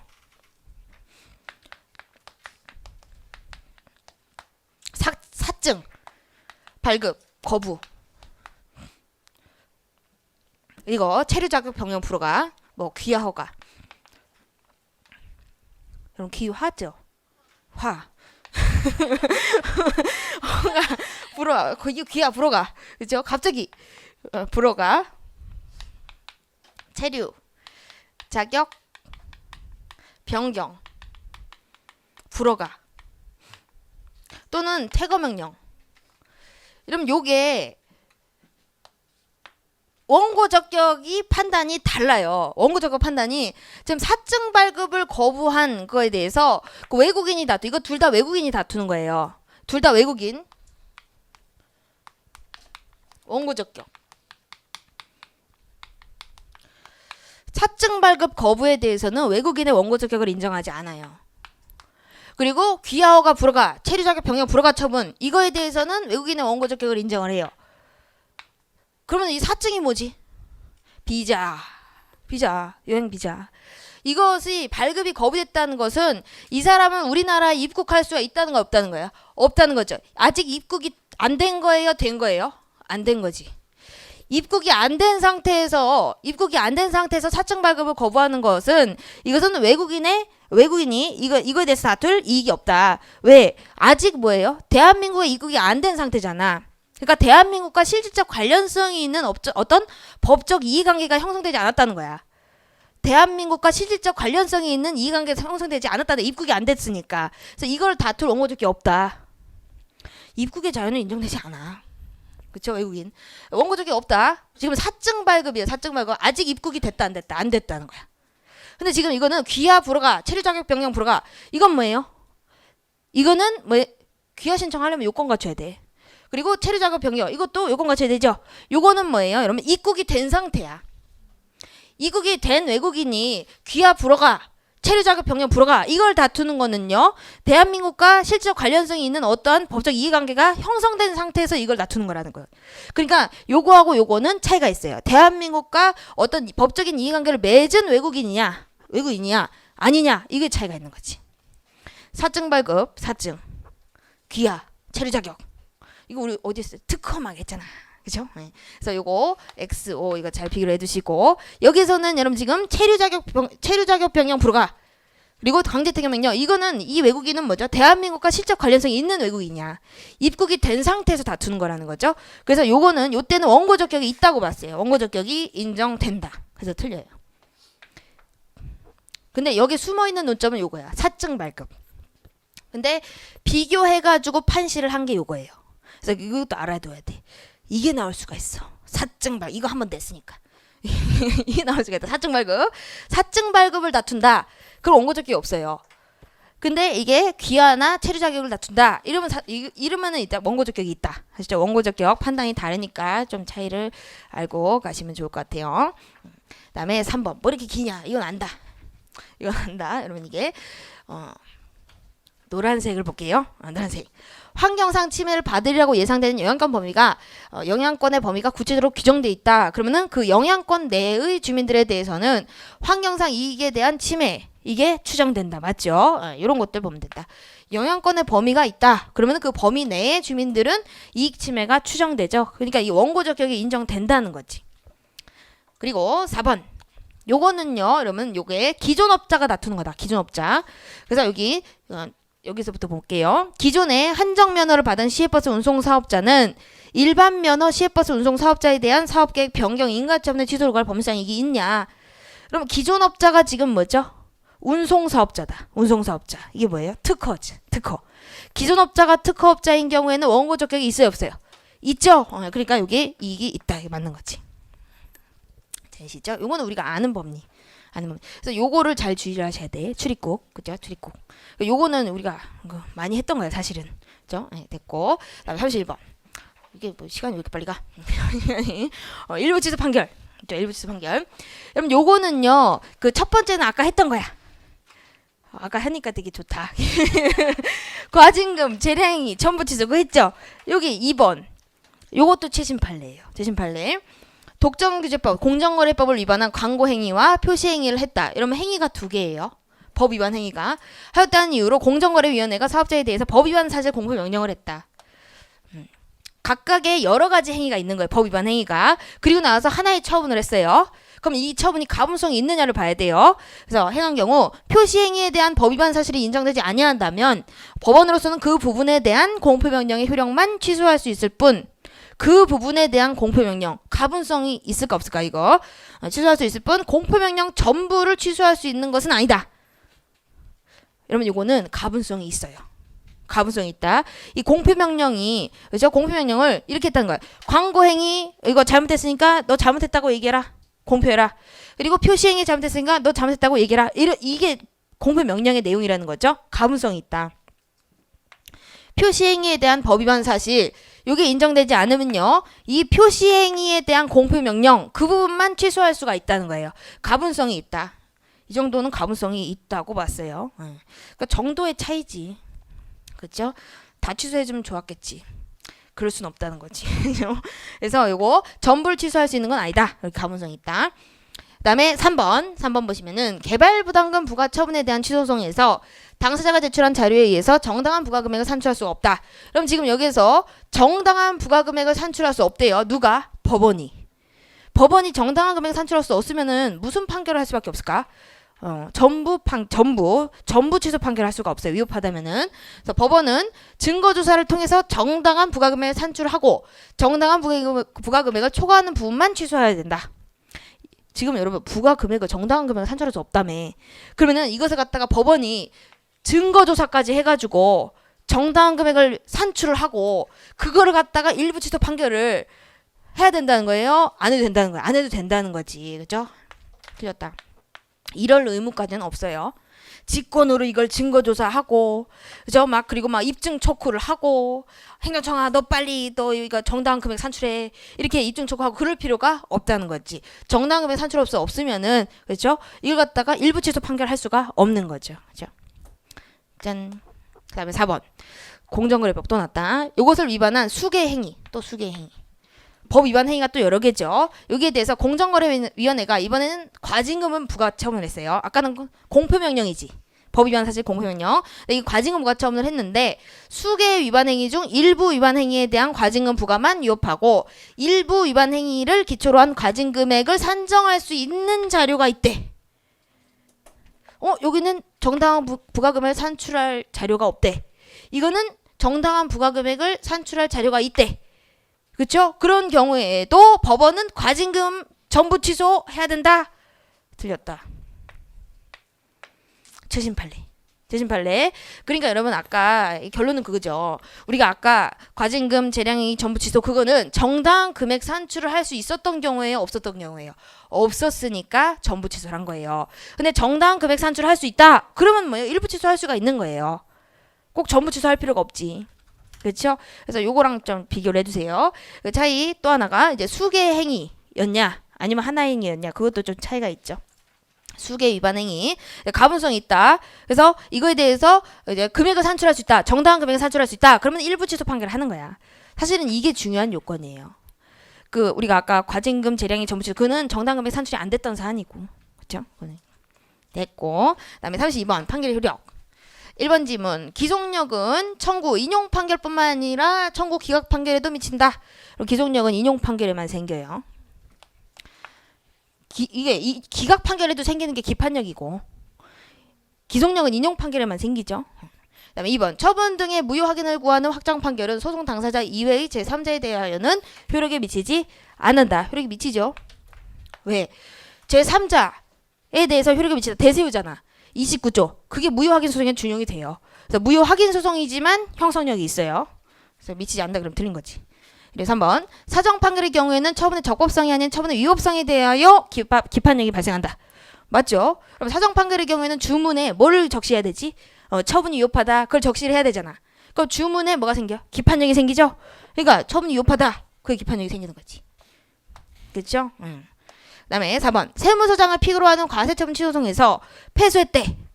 패소해서 그 판결이 확정된 자가 국가를 피고로 과세처분 무효를 주장해서 과원합금 반환 청구소송을 제기한다. 그러면은 이 취소소송에 기판력이 반하는 것은 아니다. 반하지. 여러분 이건 기판력이죠.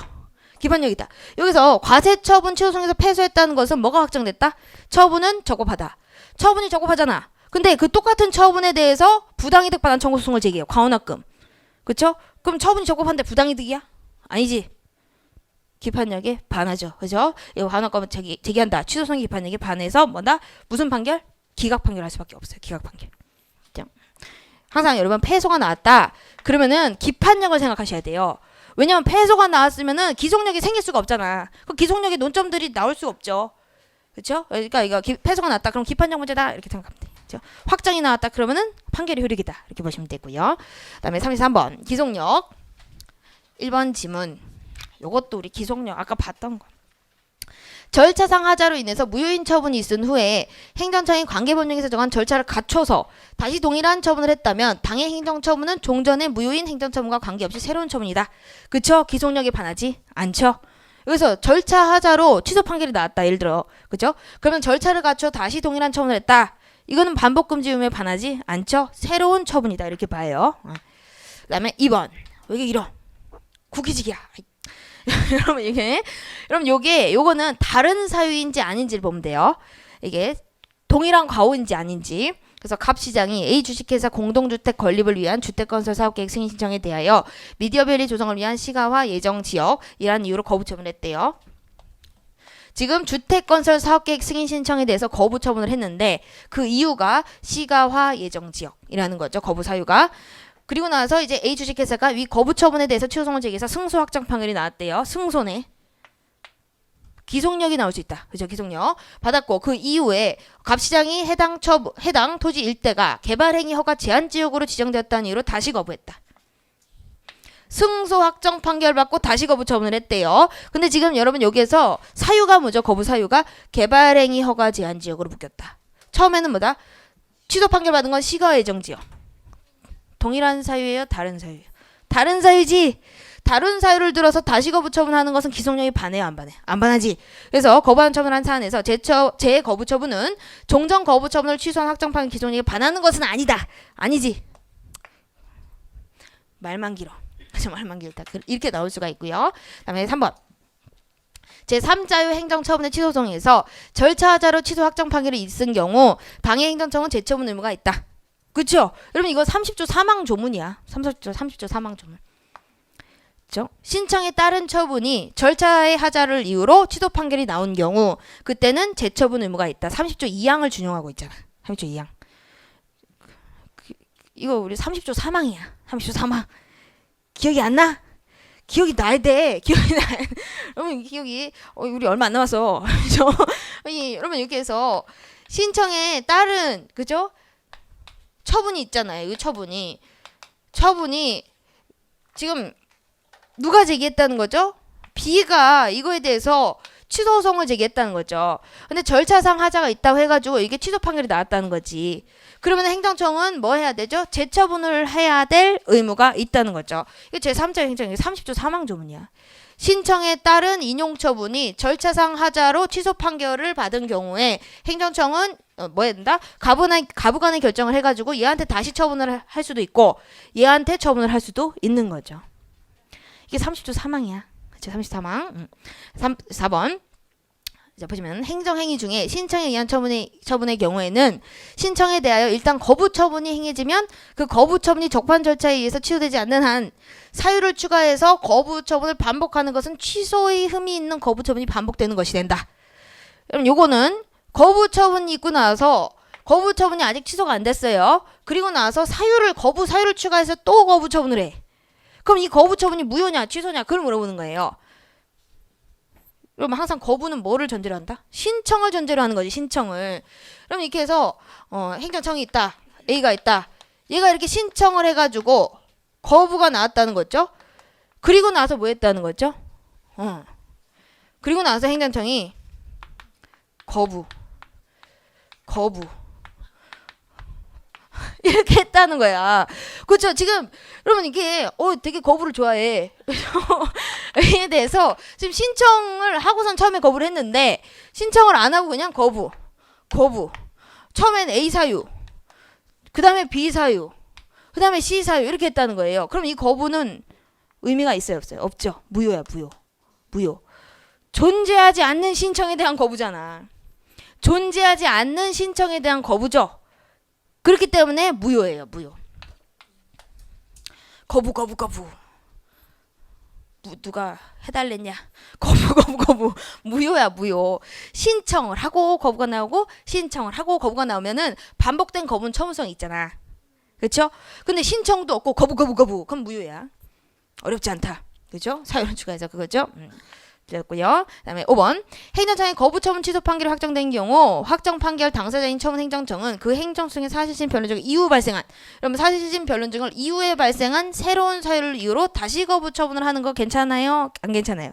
괜찮지? 이거는 재처분 의미에 반하지 않죠? 그래서 할 수가 있는 거지. 이렇게 나온다. 되게 많이 나오는 게 뭐예요, 여러분? 다시 처분을 다시 동일한 처분을 할 수 있냐 이게 많이 나오잖아. 다른 사유가 있으면은 다시 처분을 할 수가 있죠.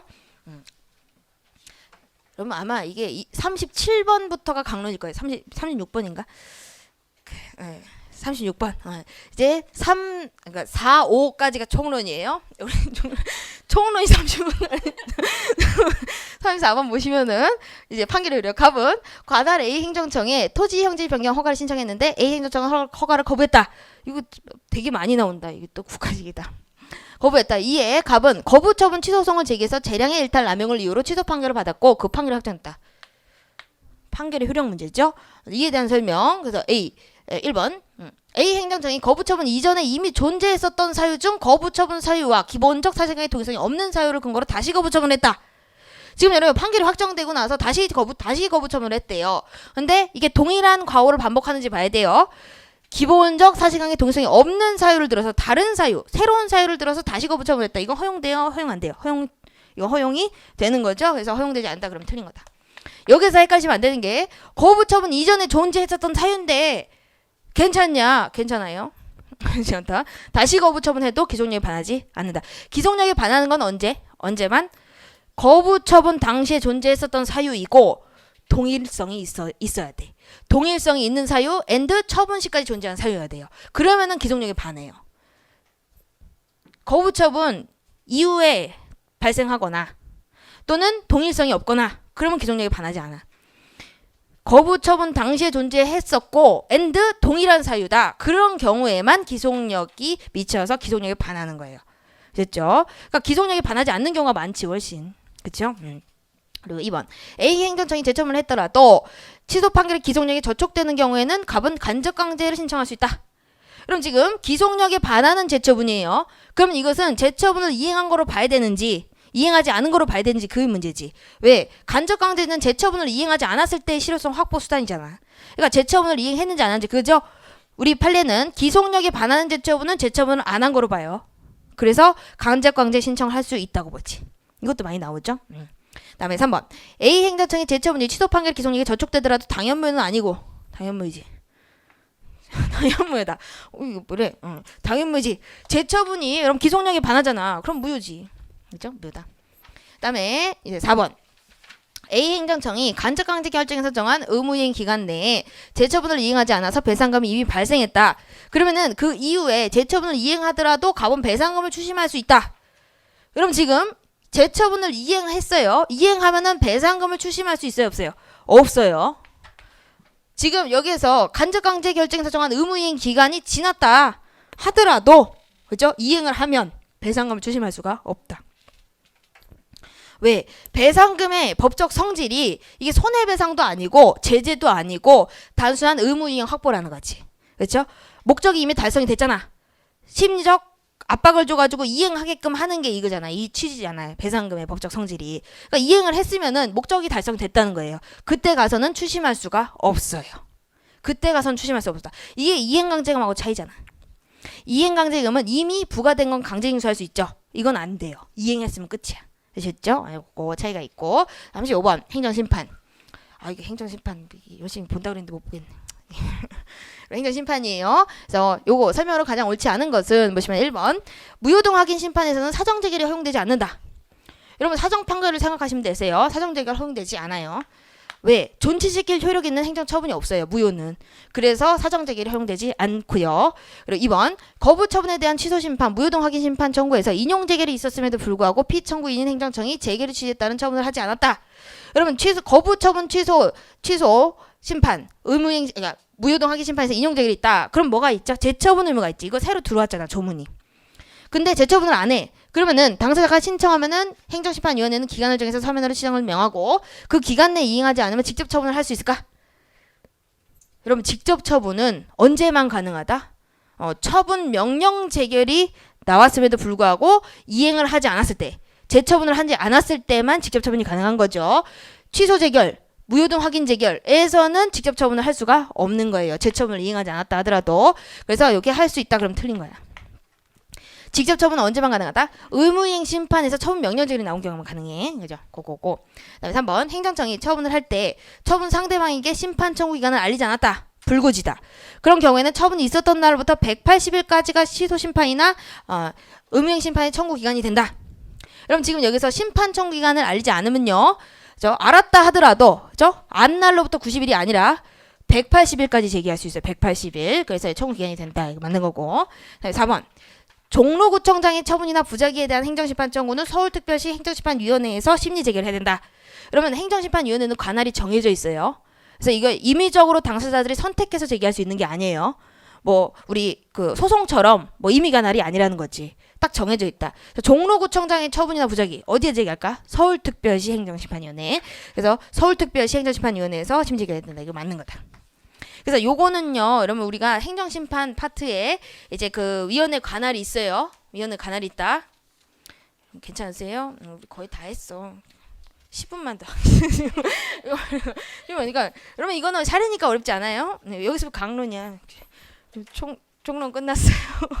여러분 잠깐만 거기 제가 그 행정심판 조문만 잠깐만 언급을 해드릴게요. 조문이 그 행정심판 개정법하고 거기 49페이지, 여러분 49페이지 보시면요. 우리 49페이지에 195번 PPT, 195번 PPT에서 행정심판법 개정 내용이 있죠. 여기서 거부처분, 취소심판, 무효동 확인 심판에 대한 재처분 의무 규정이 신설이 됐다는 거. 그리고 재결의 기속력, 요거 간접강제 규정이 신설이 됐다는 거. 그리고 행정심판 조정제도가 만들어졌어요.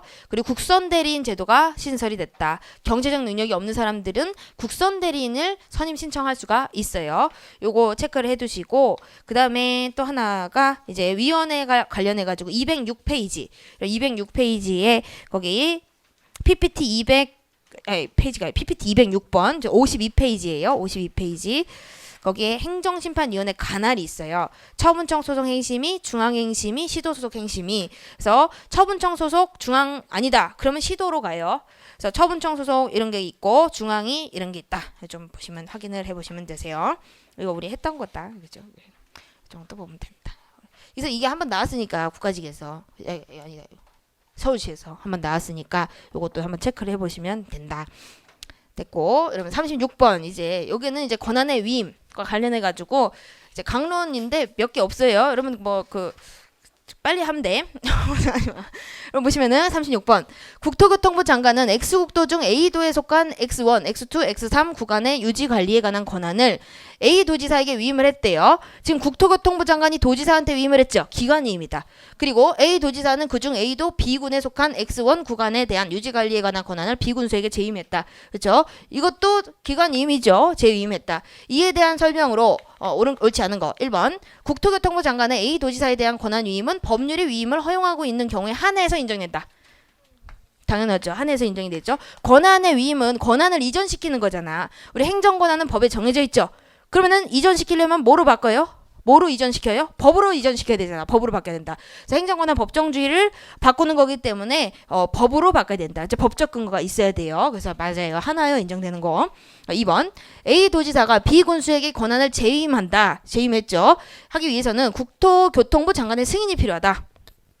그럼 지금 기관위임 사무를 갖다가 기관위임 했잖아. 이것을 갖다가 재임을 할 때 이때는 요건이 있어. 요건이 뭐냐면은 위임기관장의 승인을 받아야 돼요. 승인을 받아야 돼. 지금 뭐다? 기관위임이야. 기관위임을 갖다가 재임할 때는 위임기관장의 승인을 받아서 규칙으로 해야 돼요. 규칙에 근거해서 해야 된다. 그래서 요거 재임하기 위해서는 위임기관장의 승인이 필요하다. 이거 맞는 거예요. 맞는 거다. 그거는 저희 혹시나 그래서 PPT에 어디 있냐면요. 거기 맨 마지막 56페이지까지 있죠. 56페이지에 222번 저 PPT 기관임 사무의 재위임 뭐 이렇게 있죠. 네, 요거 재임할 때 승인을 얻고 그죠? 위임기관장의 승인을 얻고 규칙으로 하는 게 원칙이다. 이렇게 돼 있죠. 규칙으로 안 하면 안 되죠. 해야 된다. 만약에 규칙으로 안 했다. 그리고 안 하고 이 구청장이 어떤 처분을 했다. 그럼 취소 사유예요. 취소 사유다. 명백성이 없기 때문에. 그냥 규칙 승인을 받아야 돼. 승인을 받고 이제 규칙으로 위임을 해요. 규칙으로. 네, 됐고요. 그다음에 3번. 권한의 위임과 재임이 적법하게 이루어진 경우 X국도의 X1 구간에 대하여 B 군수가 유지 관리 권한을 갖고 국토교통부 장관은 그 권한을 잃는다. 그럼 위임 재임 하면은 뭐예요? 권한이 이전되는 거죠. 권한이 이전된다. 바뀌는 거잖아. 그러니까 위임청은 뭐예요? 권한을 잃는 거고 수임청이 권한을 갖는 거죠. 그러니까 국토교통부 장관은 그 권한을 잃는다. 맞는 거예요. 맞는 거다. 권한 행사를 누가 하냐? 그거 보시면 돼. 권한 행사는 수임청이 하는 거잖아.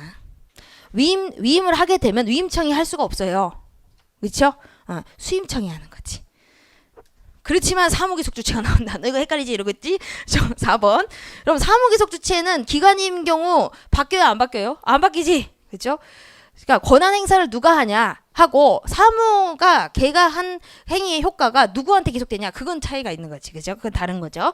권한의 위임과 재임이 적법하게 이루어진 경우 X국도 X1 구간의 유지관리 사무기속 주체는 B군이다. 뭘 B군이야. 이거 기관임이잖아. 국가사무. 그러니까 국가겠지. 그쵸? B군이 아니지.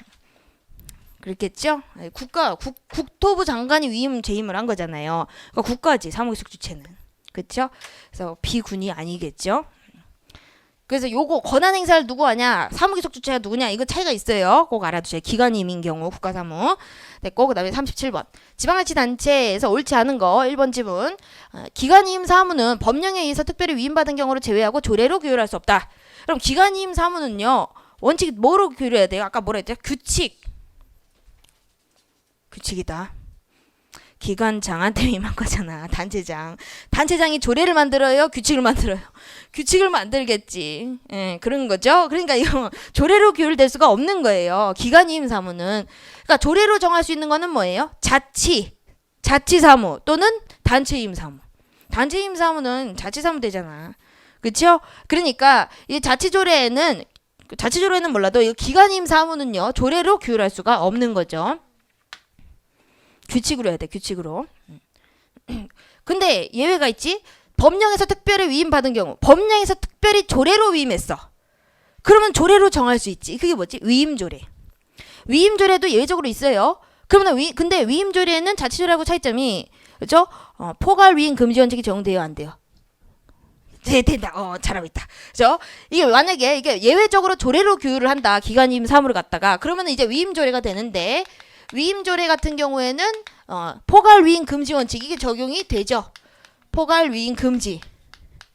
이게 적용이 되잖아. 그러니까 위임의 한계가 적용이 되는 거지. 근데 만약에 이게 자치조례다. 즉 자치 사무 또는 단체 위임 사무를 규율하는 자치조례다. 그러면 이때는 포괄 위임이 되는 거지. 그렇죠? 그거 차이가 있다. 비교. 자치조례 포괄 위임 금지 X.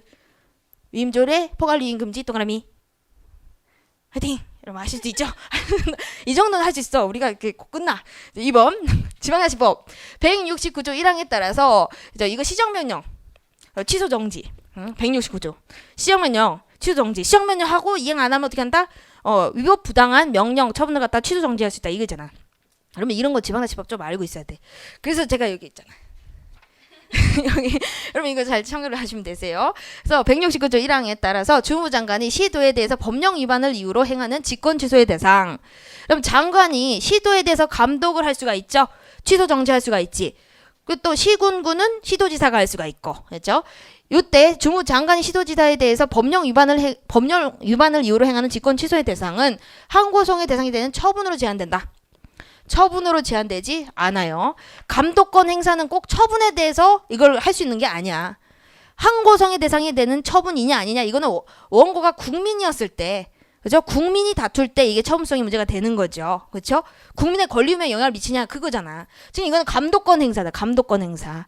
그러니까 굳이 직권 취소를 하는 거는 이거 대상은 뭐죠? 항고성의 대상이 되는 처분으로 제한할 필요가 없죠. 처분이라는 개념 자체가 국민의 권리움에 영향을 미치는 거잖아.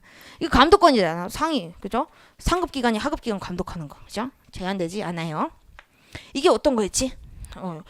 그 유급 보좌관, 시간 선택제 임시 공무원, 그거 유급으로 해가지고 40명 뽑는 거 있잖아요.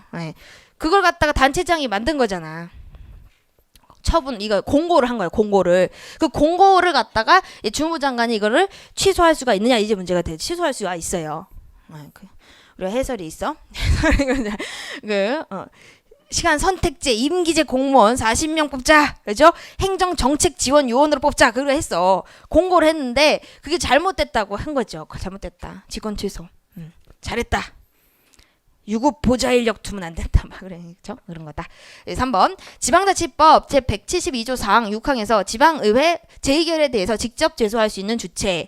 그렇죠? 여러분 지방의회 재의결에 대해서 이게 법령이 위반됐다. 그럼 직접 제소할 수가 있겠죠. 그러면 이 직접 제소 또는 제소 요구할 수 있는 주체로 규정된 주무부 장관 시도지사는 시도에 대해서 주무부 장관, 시군자치구, 시도지사를 각 의미한다. 맞아요. 그럼 요거는요. 어떤 사안이었죠? 이게 장관이, 그렇죠? 행정안전부 장관이 군의회에 대해서 어떤 군의회에 관련해가 군의회 의장인가? 그죠? 그 군의회에 대해서 통제를 하고자 했던 거예요. 군의회가 이제 요거 재의결을 해가지고 그걸 통제를 하고자 했던 거지. 이 조례안에 대해서 재의결에 대해서. 근데 이때 시도에 대해서는 주무장관인데 시군자치구는 시도지사잖아. 그렇죠? 근데 시군자치구에 대해서 누가 했다? 통제를 얘가 했다는 거지. 주무장관이. 그러면은 이거는 잘못된 거다. 직접 제소할 수 없다는 거지. 그렇죠? 그래서 이거 각 의미해요. 주무장관이 시군자치구가 행한 재결에 대해서 다툴 수 있어요, 없어요? 없어요. 주무장관은 시도에 대해서 이제 다툴 수가 있는 거예요. 시도가 재결한 부분에 대해서 다툴 수가 있는 거고 시군자치구가 재결한 부분에 대해서는 다툴 수가 없죠. 그럼 각 의미하는 각 이게 중요하죠. 그다음에 4번 지방자치단체는 법령이나 상급지자체 조례를 위반해서 그 사무를 처리할 수 없다. 그렇겠지. 그죠? 우리가 헌법범죄명령 조례 그치 이잖아. 근데 거기 조례에서 상급지자체, 하급지자체가 있으면은 상급지자체 조례가 더 위에 있죠. 너무 당연한 거. 그렇죠? 어렵지 않다.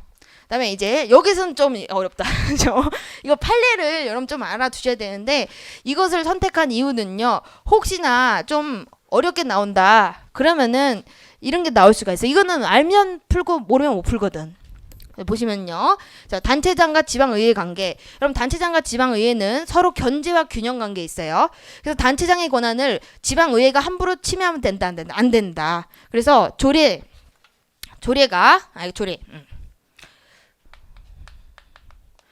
조례안 제정하는 지방의회죠.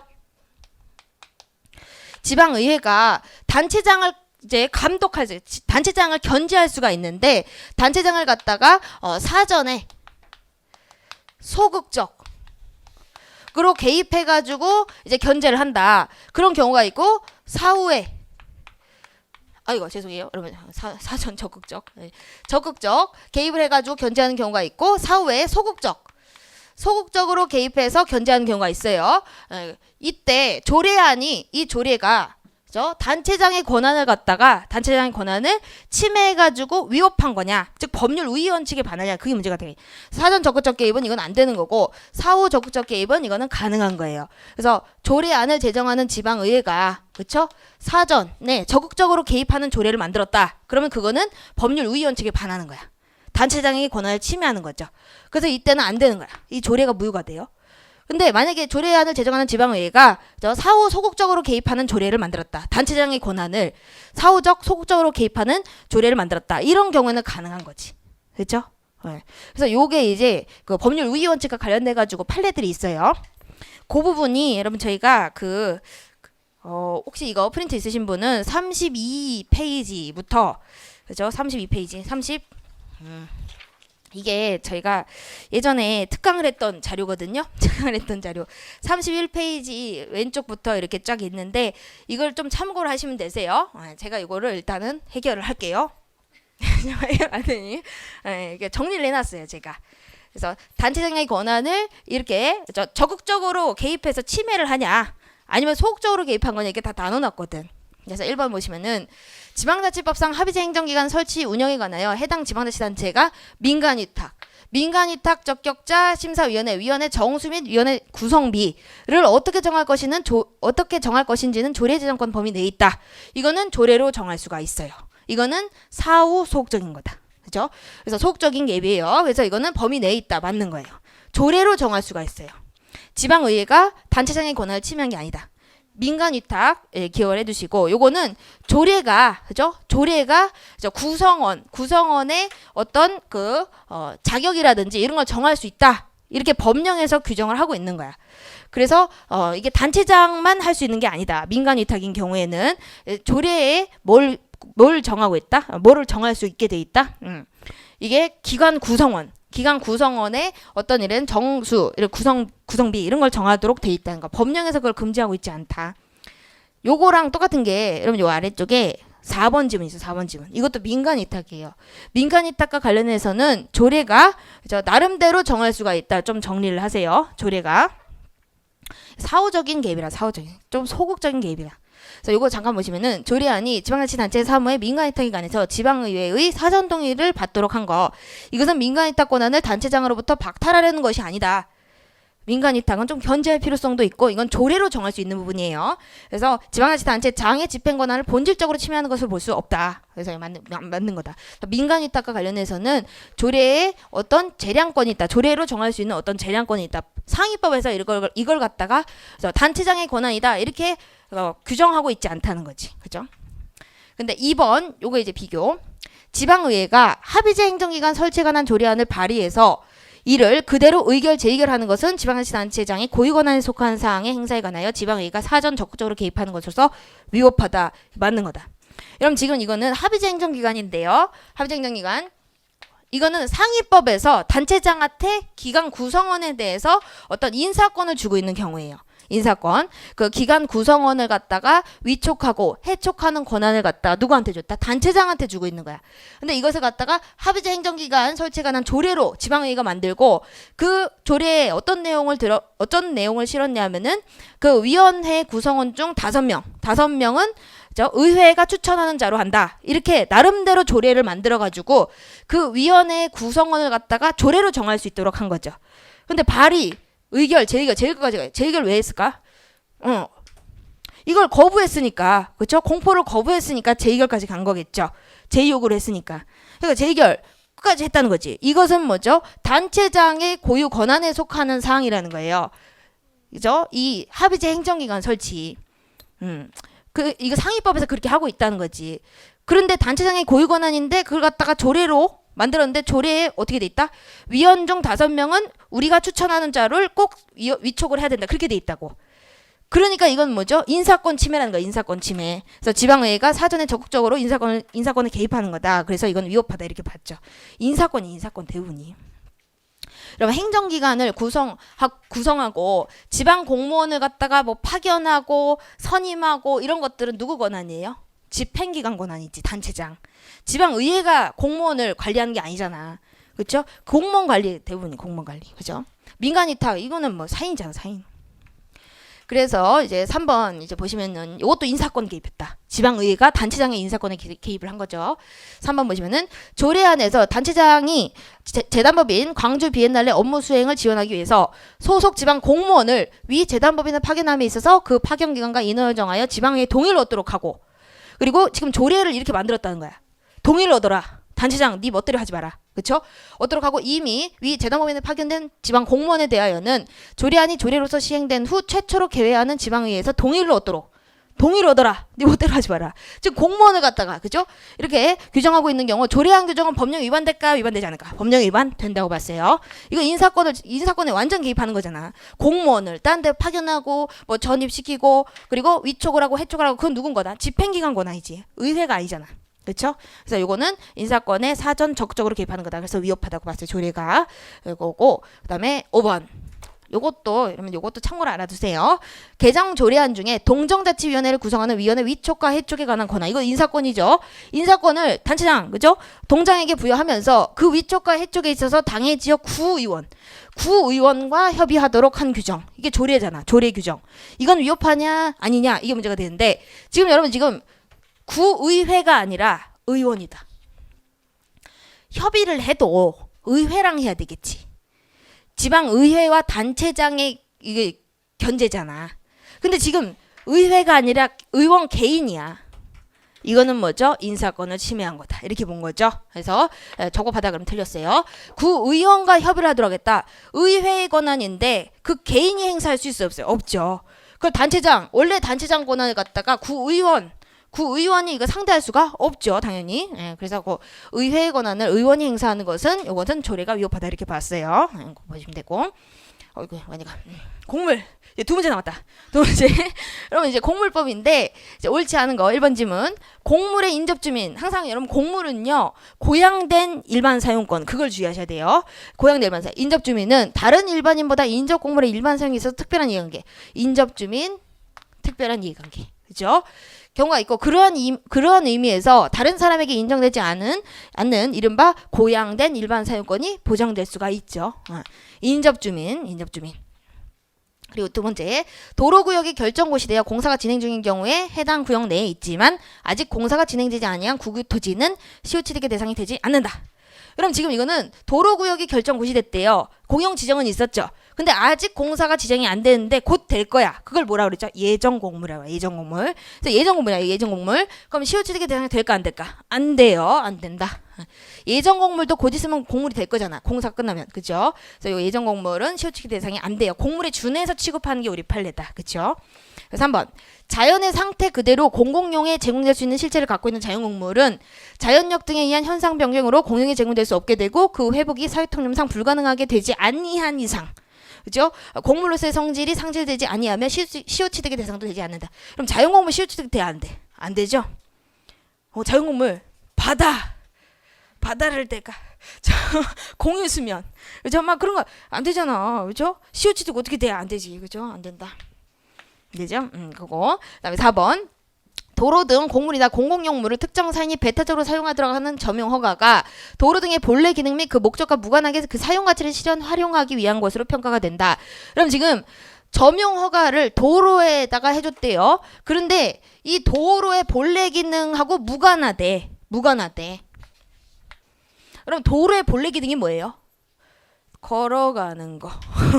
도로 위를 걸어가는 게 일반 사용 생각하면 되잖아. 근데 이 점용 허가가 그 사용 가치를 실현시키기 위해서 이렇게 했대.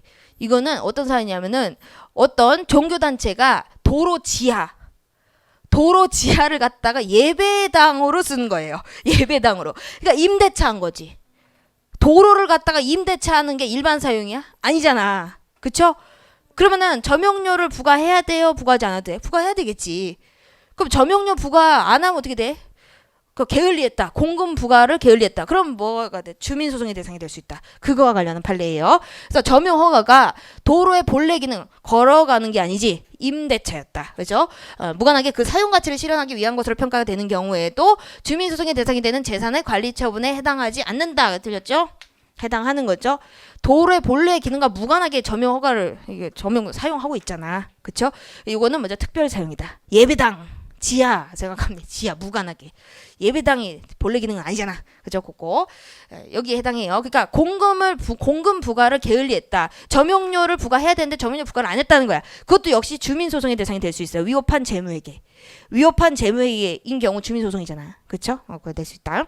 5번 도로법상 규정에 의한 변상금 부과 권한은 적정한 도로 관리를 위해서 도로관리청에게 부여된 권한이지 도로 부지 소유권에 기한 권한이라고 할 수 없다. 이런 변상금 부과 권한 이거는 무단점유자에 대해서 변상금을 부과하는 거잖아. 그럼 이거는요 관리권에 기해서 부과하는 거죠. 공물 관리권. 그쵸? 이건 소유권에 기한 게 아니에요. 그쵸? 그러니까 변상금 부과권, 부당이득 반환 청구권 병존할 수 있다. 변상금 우리 했었지. 변상금 부과 징수는 이거는 공물 관리권에 기해서 무단 점유자한테 변상금을 부과하는 거예요. 꼭 그 관리권자가 소유권자일 필요는 없어. 우리 사유공물도 있어. 사유공물 생각하면 되잖아. 그렇죠? 근데 이제 소유권자다. 이제 국가가 동시에 소유권자다. 그럼 뭐 할 수 있다? 부당이득 반환 청구도 할 수가 있죠. 그래서 이게 변상금 이것은 공물 관리권에 기한 거기 때문에 소유권에 기한 권한이 아니죠. 그래서 나중에는 부당이득 반환 청구와 병존할 수 있다. 이렇게까지 기억을 하시면 됩니다. 요까지만 알고 있으면 돼요. 관리청에 기한 거다. 관리권에 기한 거다. 됐고 그다음에 마지막 죄송해요. 여러분 요거는 이제 그 공물이야. 공물. 요거 사례가 국가직 7급에서 나왔어. 또 공물이야. 인접 또 나와. 그죠? 40번. 갑 회사는요. 사옥을 신축하면서 A 지하철역과 사옥을 연결하는 지하철 연결 통로를 지하 연결 통로를 설치해서 이용하고 있는데 그 지하 연결 통로의 용도와 기능은 종래대로 주로 일반 시민의 교통 편익을 위한 것이고 이에 곁들여 갑의 사옥에 출입하는 사람들의 통행로로도 이용되고 있다. 이에 대한 설명 옳은 거. 그 아래쪽에 1번 지문. 이거 실제 사안이에요. 그러면 실제 사례를 갖다 사실관계를 이렇게 판례 사실관계를 이렇게 만든 거다. 1번. 요거의 그거 뭐냐면은 용도와 기능. 이 지하철 연결 통로의 주된 용도와 기능이 누구를 위한 것인지 이게 이 사옥에 출퇴근하는 사람을 위한 것인지 아니면은 일반 국민을 위한 것인지 요거에 따라서 특별 사용인지 일반 사용인지 달라져요. 특별 사용은 점용료를 부과해야 돼. 점용이니까. 근데 일반 사용은 점용료 부과 안 해도 되겠지. 그쵸? 네, 그거. 그래서 1번 질문 보시면은 지하철 연결 통로의 주된 용도와 기능이 일반 시민을 위한 거다. 그러면은 이건 일반 사용이에요? 특별 사용이에요? 일반 사용이야. 예, 이에 위한 것. 이지만 부수적으로 이에 곁들여 갑회사의 이익을 위하여 사용되고 있는 것이다. 그러면은 지하 연결 통로는 특별 사용에 제공된 것으로 그 설치 사용 행위는 도로의 점용이라고 봐야 된다. 그럼 지금 주된 용도를 잘 봐야 돼. 주된 용도와 기능이 누구를 위한 거죠? 일반 국민을 위한 거지. 일반 사용이야, 일반 사용. 그래서 이건 특별 사용에 제공된 게 아니잖아. 특별 사용을 하는 게 아니잖아. 일반 사용을 하는 거잖아. 그러니까 이때는 도로의 점용이 아니에요. 그래서 지하철 연결 통로는 특별 사용이 아니라 일반 사용에 제공된 거고 그 설치 사용 행위는 점용이 아니지. 근데 만약에 주된 용도와 기능이 그 사옥에 출퇴근하는 사람들을 위한 거다. 그래서 만들었다, 회사가. 그죠? 그러면은 뭐예요? 점용이야. 점용도 내야 돼. 걔네들 쓰려고 만든 거잖아. 일반 사용에 제공된 게 아니라. 그죠? 그거. 주된 용도와 기능을 봐야 돼. 그 다음에 2번. 공물 관리 주체가 지하 연결 통로에 대해서 공용 폐지를 하는 경우 일반적인 시민 생활에서 지하 연결 통로를 이용만 하는 사람. 일반적인 이용만 하는 사람에게는 그 용도 폐지, 공용 폐지했대요. 만약에 공용 폐지를 했으면은 그 용도 폐지를 다툴 범위상 이익이 인정될까 안 될까? 안 되겠지. 일반 사용만 하는 사람, 공물을 일반 사용만 하는 사람은 그 공물의 폐지에 대해서 다툴 이익이 없는 거죠. 없다. 근데 고양된 일반 사용권자는 다툴 수 있지. 근데 일반 사용권자는 이제 다툴 수 없지. 용도 폐지. 그거 우리 일반 사용, 고양된 일반 사용 비교해서 알아두셔야 되고요. 3번. 지하 연결 통로의 인접 주민은 그 통로를 사용하지 않고 있는 경우에도 그 통로에 대해서 고양된 일반 사용권이 인정된다. 여러분 사용하고 있어야 돼. 인접주민의 고양된 일반 사용권. 인접주민의 고양된 일반 사용권은 그 인접주민이 뭐 해야 돼요? 사용하고 있어야 돼. 사용하지 않고 있죠? 그러면은 고양된 일반 사용권이 인정되지 않아요. 아셨죠? 다른 개인에 의하여 지하 연결통로 사용권을 침해당한 경우 민법상 방해배제, 손해배상 청구권이 인정된다. 고양됐다면, 고양된 일반 사용이라면 이거 가능하다. 그쵸? 근데 이거 고양이 안 됐다니까. 사용하지 않으면 고양 안 돼. 그 일반 사용이야. 그죠? 그죠? 일반 사용도 아닐 수도 있고. 그죠? 그럴 때는 이제 안 되겠죠? 그쵸? 됐고. 그 다음에 4번. 지하 연결통로 인근에서 공공목적의 개발 행위로 지하 연결통로를 일반 사용하는 사람들이 지하 연결통로를 이용하는데 불편을 겪는 등 사용을 제한을 받았다. 그러면 특별한 사정이 없는 한 그로 인한 불이익에 대해서 손실보상이 인정된다. 그러면 일반 사용이 제한됐다고 특별한 희생이에요? 아니지. 손실보상 인정이 안 된다. 너무 고생하죠. 이상하지? 이상하지? 안 이상해? 네. 그럼 여기 마지막 사례에서 이게 곡물이 나왔으니까 오늘 어떤 걸 정리를 하시면 될까요? 곡물, 인접주민, 고양된 일반 사용 있죠? 그거 좀 정리를 하시고요. 그리고 저희 여기 그 프린트 있잖아요. 여러분 PPT 맨 마지막 56페이지에 이제 곡물의 성립, 소멸 그 부분이 있어요. 거기서 이제 좀 많이 나오는 게 의사적 요소 있잖아. 의사적 요소에서 그래서 공용물, 공용 지정 필요 없죠. 공용물. 그리고 공공용물의 자연공물은 의사적 요소 필요 없죠. 잘 체크하죠. 여기서 많이 나오는 게 자연공물이라 하더라도 공용 지정이 필요하다. 그럼 틀린 거예요. 그리고 또 많이 나오는 게 그 아래쪽에 공용 폐지 있지. 공용 폐지에서 이제 공물로서의 지위를 상실시키는 의사표시다. 그 아래쪽에 중요한 게 있죠. 모든 공물에 다 공용 폐지를 인정하는 게 우리 판례예요. 자연 공물인 경우에는 공용 개시가 필요 없기 때문에 이제 공용 폐지도 역시 필요 없다. 그럼 틀린 거다. 그렇죠? 공용 폐지 행위가 있어야 돼요. 그래야지 공물로서의 성격이 사라진다. 자연 공물인 경우에도 공용 폐지가 있어야 된다. 요거 많이 나오니까 잘 정리를 하시면 됩니다.